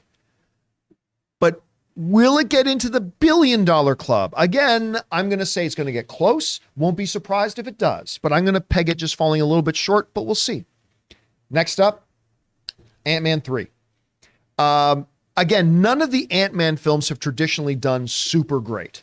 We're talking in the $600 to $700 million range. Now, this one, we're bringing in Kang. It's going to be a very probably the most significant any of the Ant-Man films have been. So, yeah, but we're also kind of on a streak right now of Marvel films that have not made the $1 billion club. Doctor Strange certainly got close. Then we saw a little bit of a tailing off with Thor: Love and Thunder. I see this one making a lot of money, probably even the highest box office any Ant-Man has done. Won't be surprised if it gets $1 billion, but I think it's going to fall just short. Okay, that leads us into the list that I will call will make it. And the first one I think will make it, Guardians 3. I just think Guardians of the Galaxy Volume 3, I think this one will hit the $1.1 to $1.3 billion range. I think this is a franchise and a group of characters people love, especially coming off of the holiday special, which was so much better than it had any business being. So I think Guardians 3 will get into the $1 billion club. All right. Some people may disagree with this, but I think it is what it is. Fast 10. Fast 10 is going to make it into the $1 billion club. I mean, we're on a streak of Fast and Furious movies that have joined the $1 billion club. Fast 9 did not. Taylor, look up the box office numbers for Fast. 726,229 million. Yeah. So, I mean, given the fact that it was still very much around the pandemic era kind of films, and the fact that it was absolute dog crap, and yet it still made over $700 million. I think there's going to be a lot of excitement leading into Fast 10. So I do think Fast 10 is going to be in the $1 billion club. All right. Next up, Little Mermaid's going to join the $1 billion club. Yeah, don't underestimate this. No, we can't handle it. We're going to be angry. Yes, there are going to be so many angry, whiny little baby boys out there when it does. But Little Mermaid, you already know people are drafting their Disney is faking the box office numbers responses in social media posts. This movie's going to make $1 billion. Now, of course, every movie on this list is contingent upon the reviews. It has to be good. Yeah, that's the thing. It's got to be good. We're making the assumption, just going into all these, that it'll at least be good. Maybe it'll be terrible, that'll hurt it. Maybe it'll be fantastic, and that'll help it. But we're talking about the median line. As long as we don't hear that this movie is really, really bad, I think I've talked to so many average film goers, like people in my social circles who are not hardcore movie fans. Oh, they know there's a Little Mermaid coming, though. There's a lot of people really excited about Little Mermaid. I'm not one of them, but a lot of people are. Believe me, Little Mermaid's getting in the $1 billion club, I believe. Look at this stuff. All right. Mission Impossible, Dead Reckoning, Part 1, Chapter 5, Subsection 7. Mission Impossible, Dead Reckoning, Part 1. Listen, coming off of, who's going to bet against Tom Cruise right now? Anybody in here? Ray. Yeah, other than Ray? Anybody want to be in the doubting Tom Cruise business right now? Coming off of Top Gun's $1.4 billion performance at the box office. And this looks spectacular. Again, it may be a slow crawl to the $1 billion mark. Top Gun just kept having legs. I don't think this movie's going to open with a $300 million opening or anything like that, but I think it's going to have the legs. And if it's the same quality that we've gotten from the previous installments, this is one that's going to get there. All right. Next up, we've got Indiana Jones. This is a franchise everybody wants to be good. People want to see this. They want it to be good. And in the hands of James Mangold, I have no doubt it will be. They saw what happened with Kingdom of the Crystal Skull. They've had their punch in the mouth. They understand what does not work with this. They understand now, because of Kingdom of the Crystal Skull, you can't just put out any shit and put the name Indiana Jones on it and it's just going to work. Well, you can't say it's just made for kids. What's that? This is made for kids. That's what they said with Crystal Skull. Right, yeah. And you cannot do that. And I think they learned a lot of lessons. They took a lot of time. And even though it's unfortunate that Steven Spielberg's not directing this, you got one of the other best directors in the world right now, and James Mangold directing this thing. I believe, again, it's got to be good, but I have no reason to believe that it won't be. I think Indiana Jones, I said before, I didn't think it would get into the $1 billion club, but you know what? The more I think about it, I think maybe it will. And then there's this one that I have done a complete 180 on. Because I didn't think before that this movie would get into the $1 billion club. And with the amount of people I've been talking to, and with the huge response I've been seeing going on at Universal Studios Hollywood right now, I'm now starting to believe that this movie is going to be the #1 movie of the year. I reserve the right to change my mind on that once we get some information, we see it. But Mario Bros. Ray likes that. With the number of people I've been talking to lately, and again, the lineups and just when they were opening preview dates for Super Mario World, Nintendo World at Universal Studios Hollywood, and that they booked in literally seconds. By the way, Ann and I are going tomorrow. We're going to go see this Mario Land World over there. And then talking to a lot of people, a lot of, again, average moviegoers who are like, oh, we can't wait for this Mario movie. We can't wait for this Mario movie. We can't wait for this. I'm like, really? So I have had to go from, I think it'll be a big hit, but I don't think it'll be a $1 billion film, to, I think it's going to be a $1 billion film, and I think it has a chance of being like a 1.5. I think it could be the #1 film of the year. Do we know what the last Nintendo film was in Nintendo's theaters? never done a film. Nintendo's never done a film? Well, I mean, you there have was to go the back to Super the- Mario Well, I Brothers mean, the movie original with live Bob action. Hoskins that made $20 million worldwide. Yep, you go back. You have to Here's go my all the way back cookie. to that. But that kind of scared Nintendo off from ever letting their stuff be made into movies. And here we are. So again, my list will consist of Outside Chance films, Spider-Man Across the Spider-Verse, I should say, Oppenheimer, Hunger Games, Snakes and Ladders. We'll get close. Transformers: Rise of the Beast, The Marvels, Aquaman 2, Dune 2, Ant-Man 3. Again, I won't be surprised if any of these make it into the $1 billion club. I'm going to guess a little bit short, but it's going to be really tight. And the ones that I think will make it: Guardians 3, Fast 10, The Little Mermaid, Mission Impossible, Dead Reckoning, Part 1, Chapter 5, Subsection 7. Indiana Jones is going to be a $1 billion club film, and Mario Brothers. So that's what I got up in here for this. Rob, I've got a bunch of films. I think, which films to you are going to be $1 billion films? Well, here they are in order of release, and they're almost exactly the same as yours, except one. I have Super Mario Brothers, Fast X. I actually didn't think you'd put Super Mario in there. I'm glad you did. No, I mean, we were talking. Ray and I were talking about it earlier, but I think Super Mario Brothers worldwide is going to be huge. If it's, again, the caveat here is if they're good. If they're good, as long as they're not. I mean, garbage, everything we've seen from Super Mario Brothers looks delightful. So to me, and these are all in order of release. So Super Mario Brothers, Fast X, Little Mermaid, Guardians of the Galaxy, Indiana Jones, Mission Impossible, and I do believe that once again, Aquaman is going to be a $1 billion grosser.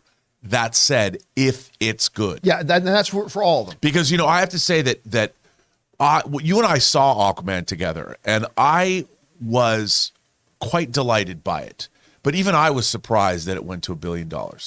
But the fact that Everybody was. Yeah, but it was so. I mean, look, dude, with underwater denizens riding armored sharks and seahorses and fighting, I'm like, I've waited my whole life to see this. And if we get something that's comparable, and I don't think James Wan's going to let us down. He had to plus what he did, right?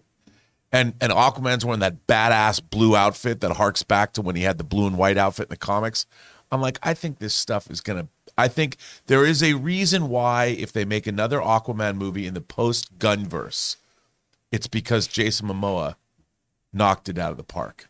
So, and they already know if he did. So I think it's going to make $1 billion. Are there any I had on this list that you think could be sleepers that you wouldn't necessarily put on your list, but could have a chance right there on the cusp? Maybe I don't think so because look, I mean, to me, Mission Impossible is iffy, but I do think that because of where Tom Cruise is at, because of Maverick, I think, and the rest of the franchise, they just keep getting better and better and better.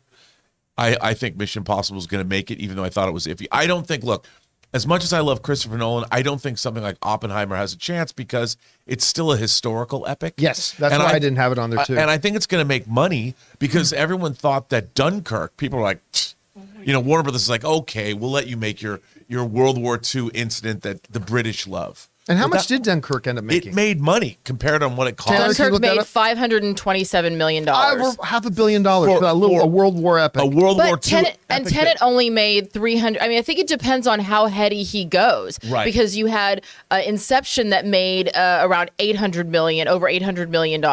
But then Tenet, which was so heady, and people were like, I mean, even John David Washington was saying that, like, he and what's his face? Batman. Robert Pattinson were like, we were shooting the movie. We had no idea what the movie was. But you also about. got to remember about Tenet. The other big thing was it wasn't on the outskirts of it. It was released right in the heart of the pandemic. You're right. I forgot about that. There's a little bit of an asterisk on that one. That was a good point. We'll see. So let's go over to you here, Aaron. Like there's a lot of very exciting movies coming out. By the way, some of the best movies that are coming out this year, I don't think have a chance of making $1 billion. We're not even talking about. We're not talking about the great movies. We're talking about the ones that have the potential to make the most money. Which, by the way, we have an incredible list of films in general. Oh, just in the next couple of months. Yeah. I totally forgot. I can't believe I left this one off. 80 for Brady. Yeah.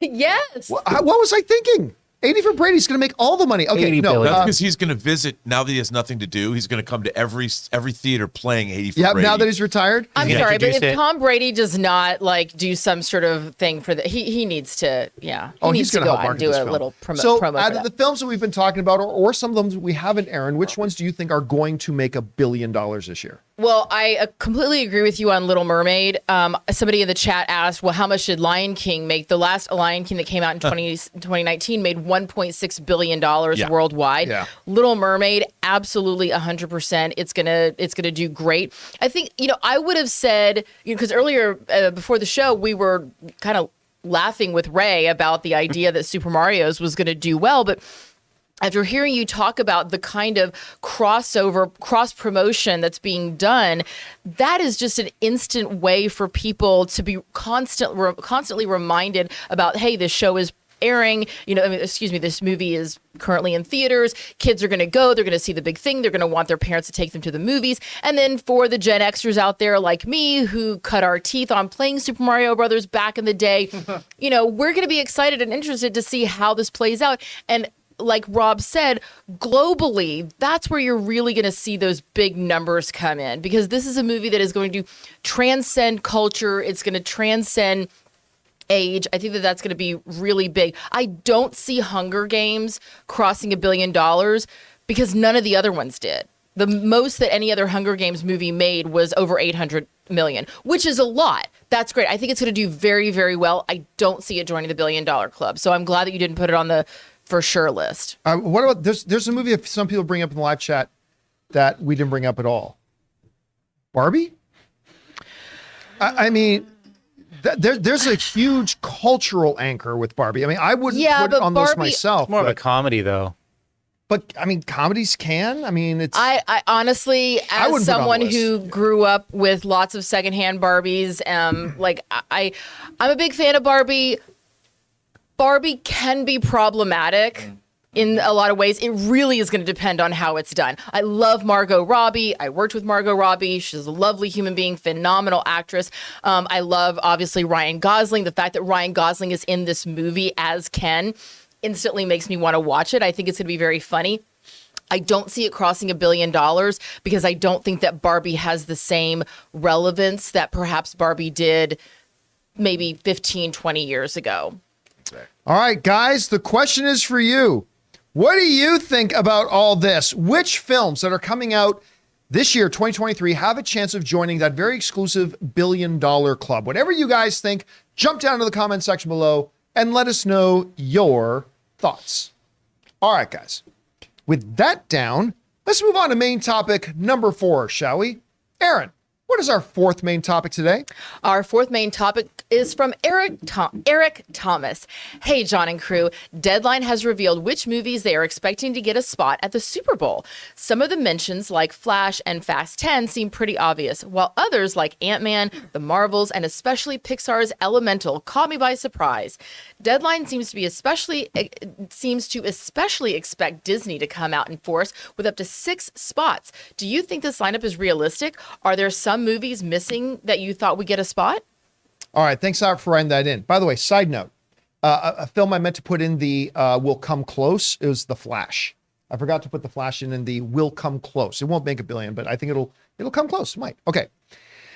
Yeah, Deadline put out an article about the upcoming Super Bowl trailers. And again, every year with the Super Bowl, one of the things people get really excited about is the commercials. And it's not as silly as it might sound, because a lot of times, not just the movies, but companies put out commercials in the Super Bowl that are sometimes freaking hilarious and really, really good. And of course, it's a good time to drop a trailer at the Super Bowl. Now, this year, a 30-second spot at the Super Bowl costs $7 million. $7 million for a 30-second spot at the Super Bowl this year. So they're going to be a little bit frugal. But as we mentioned a little bit earlier before, I think this is as much of a sign that the movie industry is now moving past the pandemic era, because we're still living in the effects of it in 2022. And the very fact that I was expecting 3 or 4 trailers. According to Deadline, they think minimum we're going to get is 11. And here's what those Super Bowl trailers are. And we can go over to my screen here for this. So the Super Bowl trailers, now these are the ones that they're saying for sure are happening, okay? So ones that, according to Deadline, we're getting for sure are a trailer for The Flash, a trailer for Transformers Rise of the Beasts, Fast 10, Ant-Man 3, Cocaine Bear. Yeah. Cocaine Bear It's only 15 15 seconds. seconds. getting a 15. That's all you need. So it's only going to get close to a 15-second Just a little spot key. Yeah. that will be right before the game starts. So it's probably going to be a little bit cheaper than half the price because it's a 15-second spot. But still, they're actually showing some belief in this Cocaine Bear movie. And they're giving it a Super Bowl thing. Guardians 3, Little Mermaid, Pixar's Elemental, which I'm very fascinated by, Scream 6, and Dungeons and Dragons. Now, under the maybe list, they've got a number of films that they say these ones could get their trailers put there, but they're not 100% sure. And they're saying the maybe list is the Marvels, Indiana Jones, John Wick, although they're not really confident about the John Wick one, and Creed 3. So those are the maybes. They think at least one of those will be as well, is what they're saying. So we're looking at, if deadline is to be believed, The Flash, Transformers, Rise of the Beast, Fast 10, Ant-Man 3, Cocaine Bear, 15-second spot, Guardians 3, Little Mermaid, Elemental, Scream 6, Dungeons and Dragons, and at least one of the Marvels, Indiana Jones, John Wick, and Creed 3. I don't recall, and I might just not be remembering this right, I don't personally recall ever seeing this many trailers dropping at a Super Bowl. Like, this is huge. This is like the studio saying it's time to get back into business. Warner Brothers usually doesn't drop Super Bowl ads, but they're doing it with The Flash because according to James Gunn, they think The Flash is one of the greatest comic book movies ever made. So they're getting behind it, which is why I think it's one of those almost is going to make $1 billion. Anyway, Rob, you see this? Any surprises to you on this list that I've got up here? Anything that you think, man, I'm really surprised that this studio isn't pushing this movie at Super Bowl? I don't know. What do you think? No, because they all seem to be, other than like Cocaine Bear, which I think they must have a really funny, like I could just imagine the bear just taking a big long, like you said, a long pull, long bump on that fatty rail and just be like, you know? Yes, I love it when early aughts Rob comes to town. Well, when you just do that, and the eyes on the bear go ding, and it says Cocaine Bear, and you hear the roar. That's the trailer. Be honest with us, Rob.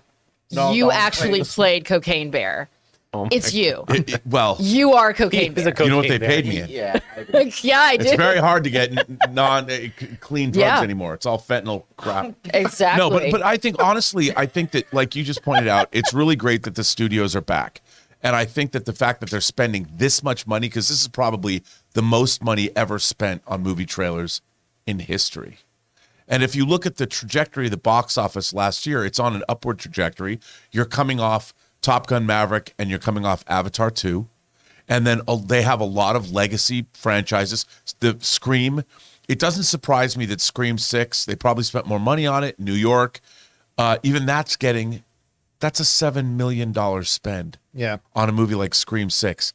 That means they're confident. One spot. For one spot, that means they're damn confident in these movies. And if you look at all these films, they've all got a great shot. I mean, they're all the Marvels coming off $1 billion Captain Marvel.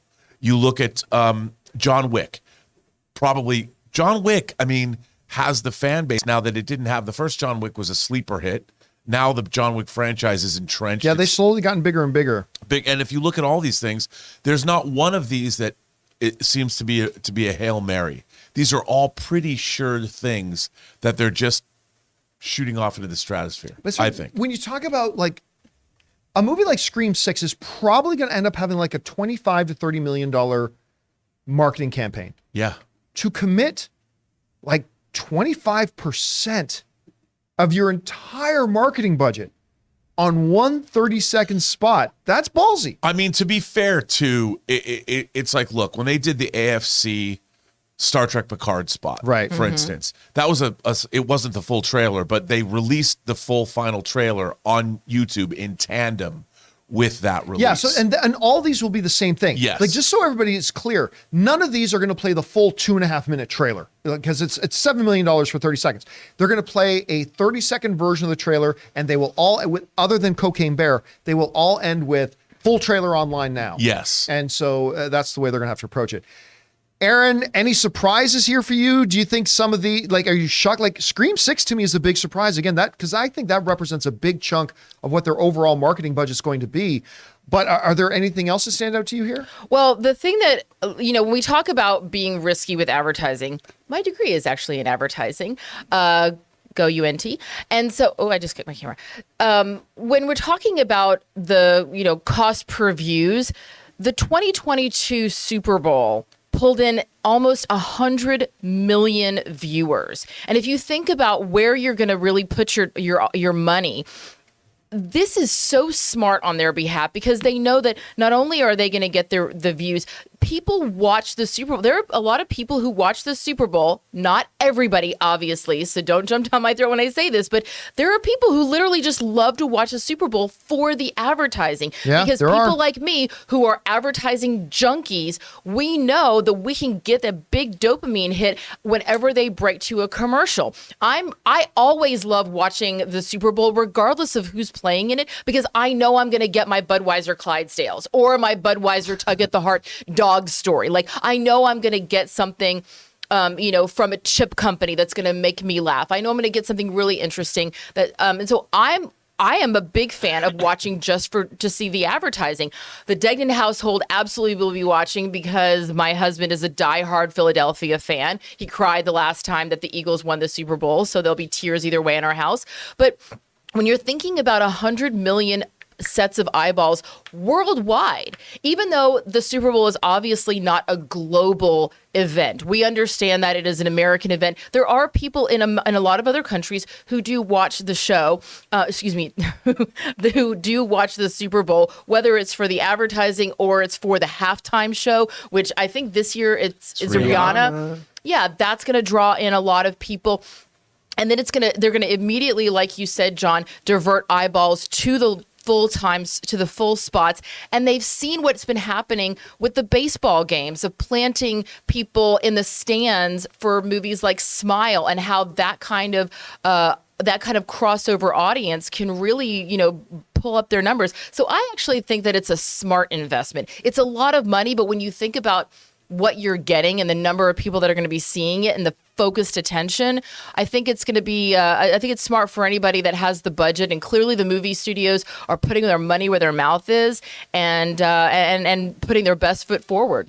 You know what else, John? I don't remember them charging this much for 30-second spots. No, I think this is a record number. Yeah, but I think they also know this is a really great matchup. The game, the Eagles and the Chiefs.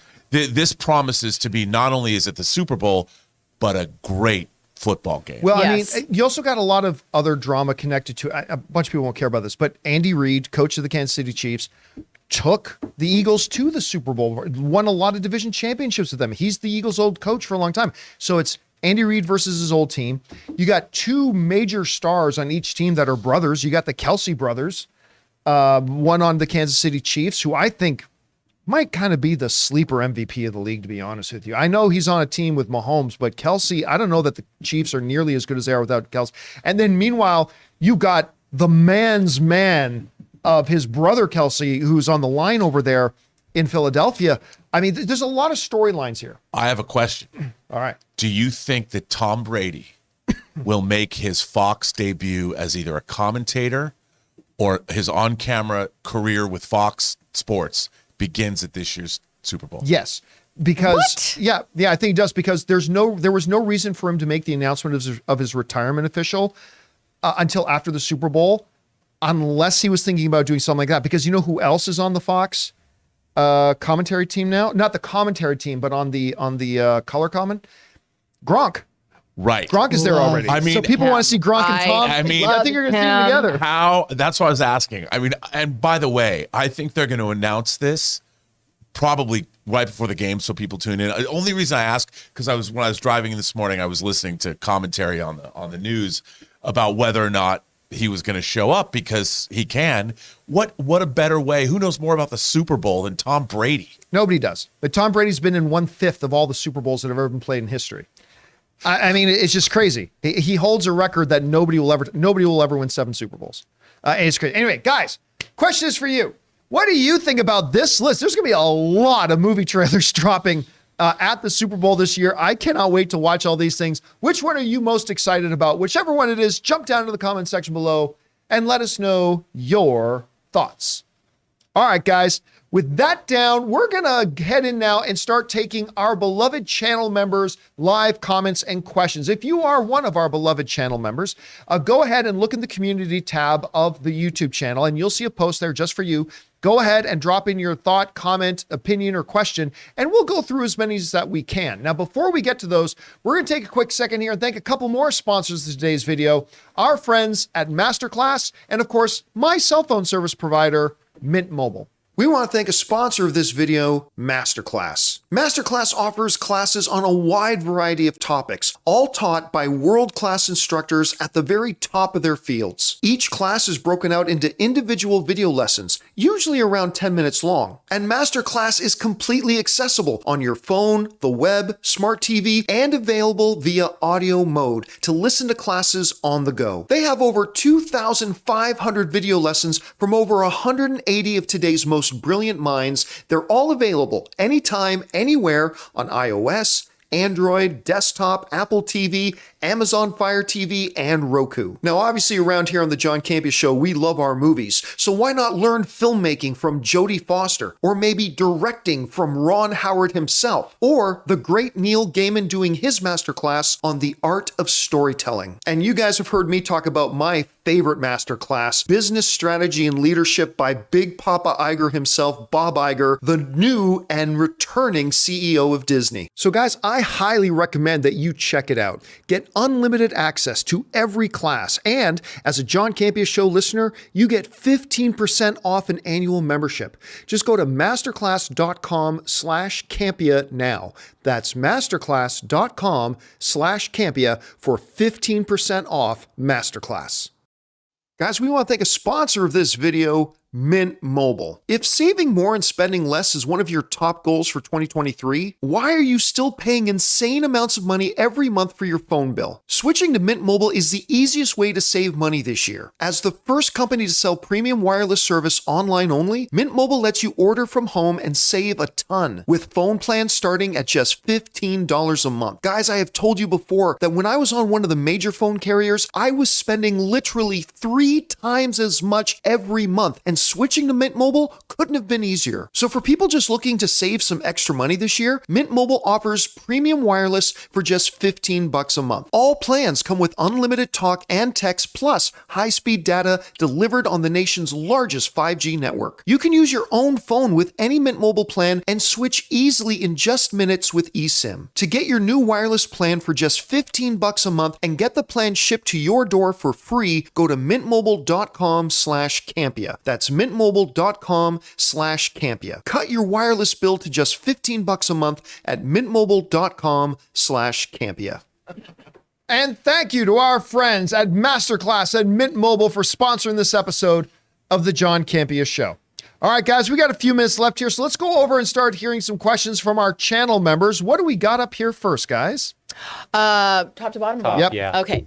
All right. This comes to us from Alan Ling. Aaron, do you do events like New York Comic Con and such? If you see yourself doing any kind of panels and events with meet and greets, it would be cool to meet you. I actually did do New York Comic Con back in, I want to say it was 2011.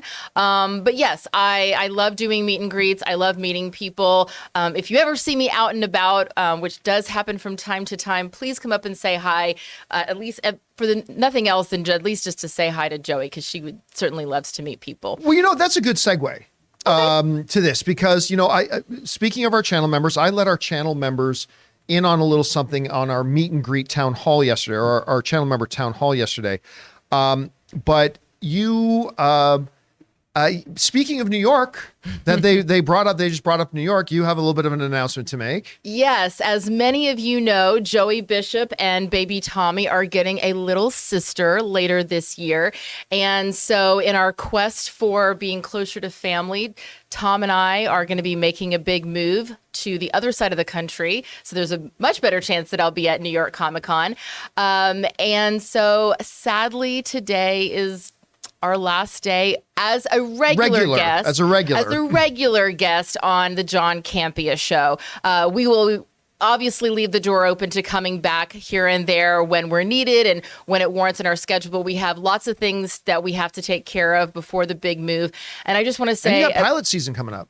pilot season is right around the corner, and last year was a really great year. We have Nancy Drew that's going to be airing pretty soon. I think it's already airing. So a lot of work last year, and we're looking forward to this year being prosperous as well. But I just want to say a big special thank you to all of everyone in this community. You guys have taught me so much, not only about the world of comic books and of the MCU and the DCU and everything else, but you also have welcomed me in and been so wonderful and kind. I love the people in this room who have become like family to me, who I will continue to have friendships with for many, many years. And yeah, and for anybody, if you have any more questions on things like gaming, MCU, comic books, and for all of the incels out there that are going to miss hating to loving to hate me on the chat, you can always just send me a DM on Instagram. I'll never see it and I'll never respond. But if you want to send some love, I promise I'll respond to that. So I love you all. I will miss you all, but I'm not leaving totally just yet, because we still have a lot more questions to answer. And by the way, I noticed a lot of people were asking too. It's like, well, wait, does this mean you're giving up on acting, all that kind of stuff? Well, like one of the things that happened as a result of the pandemic was that like in-person auditions were, oh, that's so 1995 now. Like most of your auditions now are all done remotely, so you can be anywhere and still continue your job. All of my your career. auditions, and this was a decision that Tom and I both made after speaking to our respective representation, and you know, because it very much was, if you wanted to be a working actor in television or film,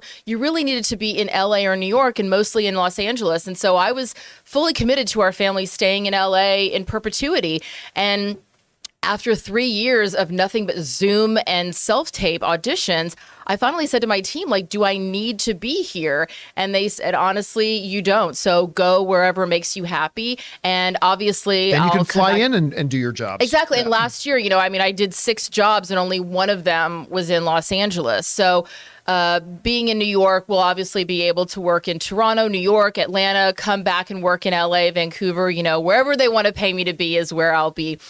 And given that Tom is currently doing a play right now, a John Patrick Shanley show called The Dreamer Examines His Pillow at the Broadwater Black Box, which is running through this weekend, we're looking forward to opening back up the world of theater for both of us as well.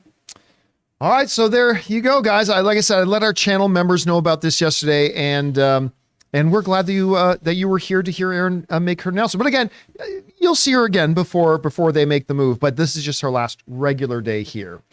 All right. With that said, let's keep on going. We got a little bit of time left for some more questions from our channel members. What do we got next?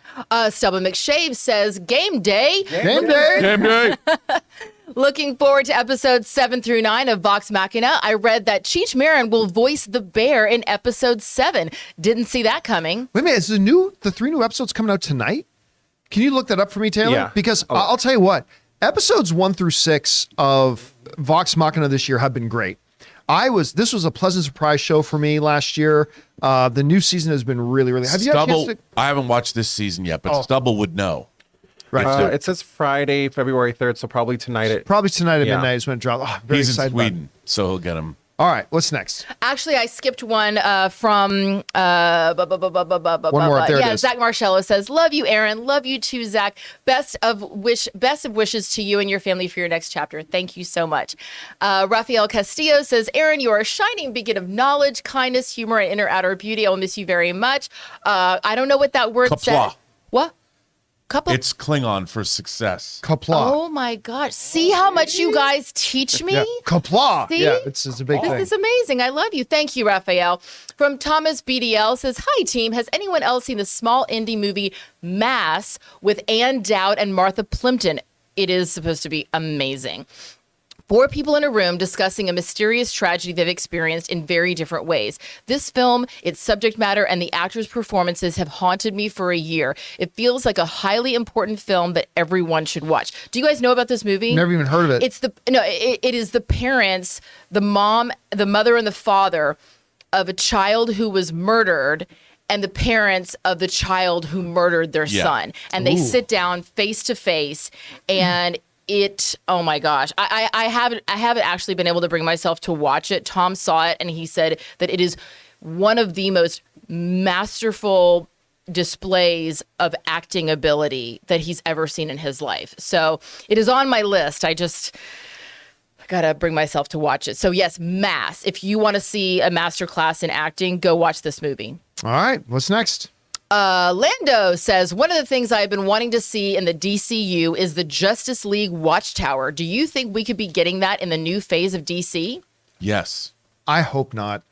What? Watchtower, honestly, Watchtowers are Wow. really, it's an idiotic thing. Dude, they've had the Justice League satellites since the 70s.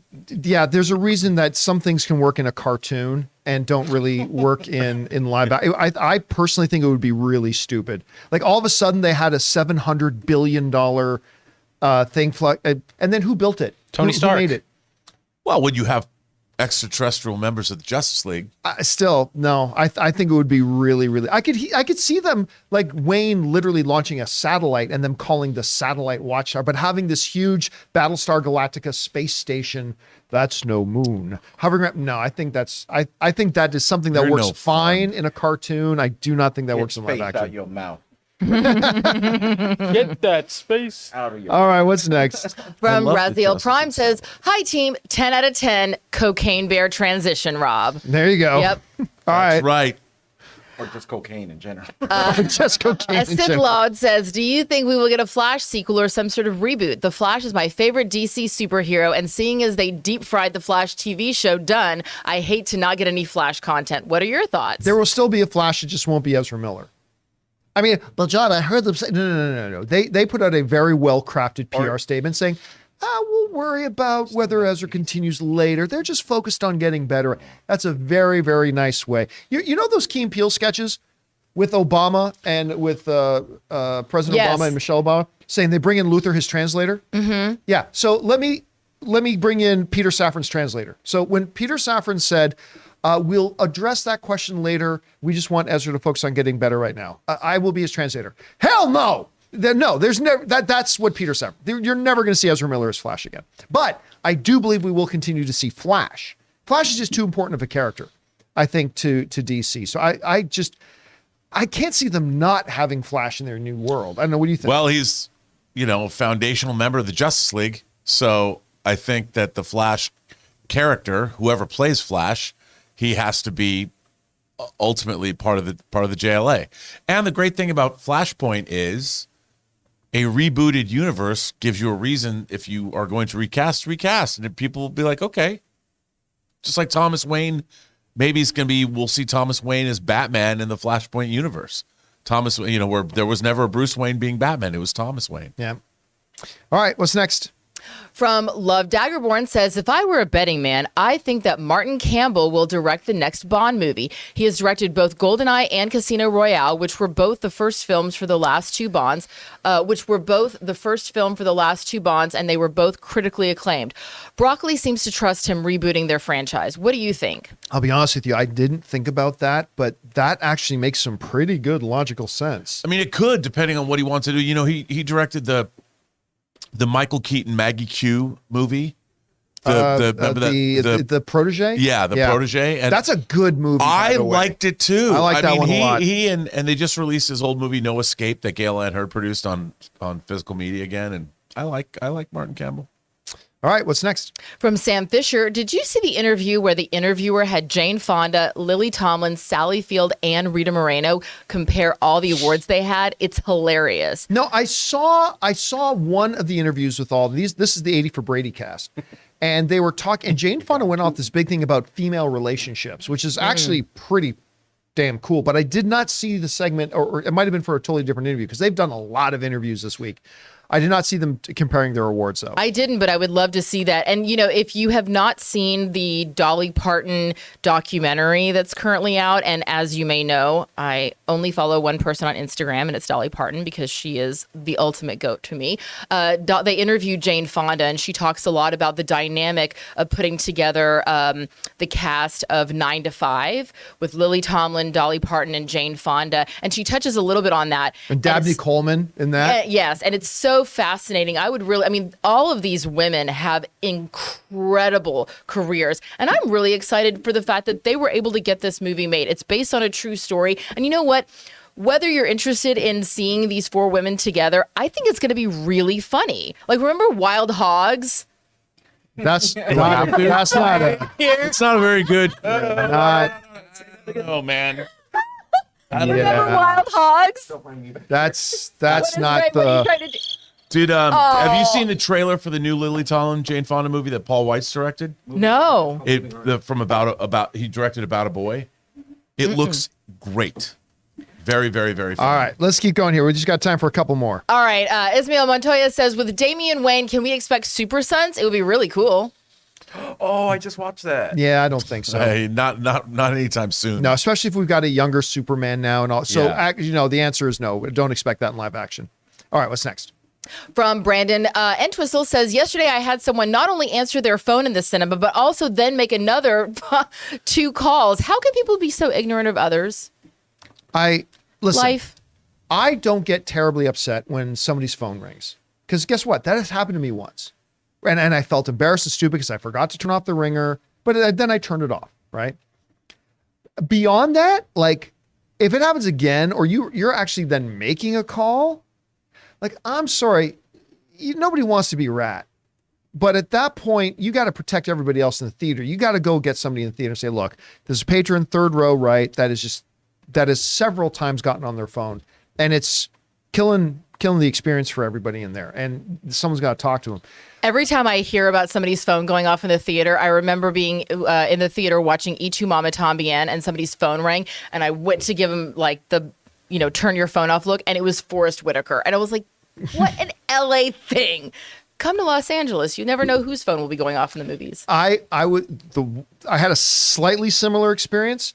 I was in the world premiere for Michael Jai White's what's his black Blood and exploit- Bone. What's that? Blood and Bone. No.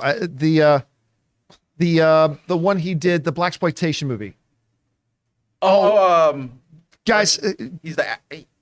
Black Dynamite. No, it wasn't Black Dynamite. It was Black. No, it was Black Dynamite. It was Black Dynamite. I love Black Dynamite. So I love Michael Jai White, and so I was at the premiere for Black Dynamite, and somebody forgot to turn off the ringer of their phone, and everybody looked over to it. It was Craig Robinson from The Office. But you could tell Craig Robinson can do whatever he wants. Yeah, but you could tell he was really embarrassed by. He's fumbling, going, ooh. And he like looks around after he turned the phone off, and he saw everybody was looking at him. It was actually pretty funny. All right, what's next? Richard Lyon says, odds we see a teaser for The Last Airbender at Super Bowl. Been done with production for a while now. No. No, they're not going to put $7 million into a spot on that on, Isn't on that Fox Netflix? Network. Yeah, it's a Netflix thing. Yeah, Yeah, they're so not gonna- no. they're not going to do that. All right, what's next? Chef Rigo. Chop, chop, chop. I'm grateful for TJCS. It keeps me distracted and saving me from depression after seeing my Cowboys play like shite in the playoffs. See, your period should have been after shite. That would have been a more complete. Guy, listen, it's the Cowboys. Look, but if it makes you feel any better, I'm a Maple Leaf fan. So I know better than anybody. So yeah, being a fan of the Cowboys, that is not a good business to be in. That is a terminally will always tank team. But you're talking to a guy who's the biggest fandom is a team who hasn't made it to the championship game the entire time I've been alive on this earth. At least the Cowboys got rings in our lifetime. Probably in your lifetime. They got rings when they beat the Bills in the Super Bowl a couple times. They got rings. My Leafs don't. And they have Debbie the Does best Dallas cheerleaders. too. All right, what's next? No, I don't know what you said because I was talking at the same time. I'm sorry. Never mind. No, never mind. Fine. Stefan de Lindwooters said, hey, crew, and are any of you looking forward to Peter Pan and Wendy, directed by David Lowery from The Green Knight, A Ghost Story, and Pete's Dragon? I haven't heard of it. First of all, I liked Pete's Dragon. I like the Green Knight quite a bit. The Green Knight was great with Dev Patel. Yeah. That was great. I mean, I'm sure it'll be cool. I'm not really aware of it, to be honest with you. I think I've It's heard another of it. retelling of Peter Pan. I mean, you know. All right, we got time for one more. What's the last one? Sylvester Young says, "Good day, good peoples. I know you don't like ex-actors for X-role questions, but I'm going to ask one anyway. But if it was announced that Walker Scobell is the DCU's Damian Wayne, do you think he'd be a good fit? Thanks, and bring on the filthy." It is so funny you asked that because somebody asked me the other day about so-and-so should be Damian Wayne, and it was somebody who is clearly too old now. And Scobell was a name that came to my head. Now look, but I only say that because Scobell is the right age. Yep. And he's a tremendous young talent. Yep. But that's it. I'm sure there are many other actors out there, many other young performers who are absolutely the right age and absolutely have some great talent too. But if that was a name, of course, he's the new Percy Jackson. He's incredible in the Adam Project with Ryan Reynolds. It's great. So if they were to announce him, look, I'm not saying he'd be my first pick or anything like that. And again, we don't even know the script, so we don't know who would be the right fit. But he's so good that if they announced him, I'd be perfectly excited for it. Me too. I mean, I think he's a great actor and he kills it. His screen presence is great. Even in, what was it called? Secret Headquarters? Was that the name of the Amazon movie he was out with Owen Wilson? Terrible movie. Yeah. But he's great in it. He is great in it. He's really, really good. All right, guys. And that'll do it for today's installment of the John Campea Show. Thank you so much for being here and making this show part of your day. Big special thank you to those of you who are channel members. First of all, for being channel members, but secondly, for sending in some questions for us to discuss because you gave some great fun things to talk about. Don't forget, guys, let's see if we can get that link back up there again, Jonathan. Down in the description of this video, and I trust Taylor, somebody's put this down in the description. Excellent. It's already in there. You will find down in the description of this video the link to get tickets for the upcoming February 19th event called An Evening with Campea, HARLOFF, and ALBA. Come and join us for that live event in Burbank, California. We hope to see you there. Also, don't forget, a little bit later today, we've got an open mic. So make sure you come on by and join us for that as well. And of course, come back tomorrow for the next installment of the John Campea Show. So for everybody in the room, Mr. Robert Meyer-Burnett, back there, we got Ray Ora, of course, Taylor Gonzalez running the show, Jonathan Boyko, and for her last regular appearance here today, eating that cookie. By the way, did you guys know that for the longest time, Aaron went by the name Cookie? True story, true trivia. It's true. Cookie Cummings, and of course, little Joey Bishop. Guys, my name's John Campea. Thanks for being here, and until next time, my friends, bye-bye.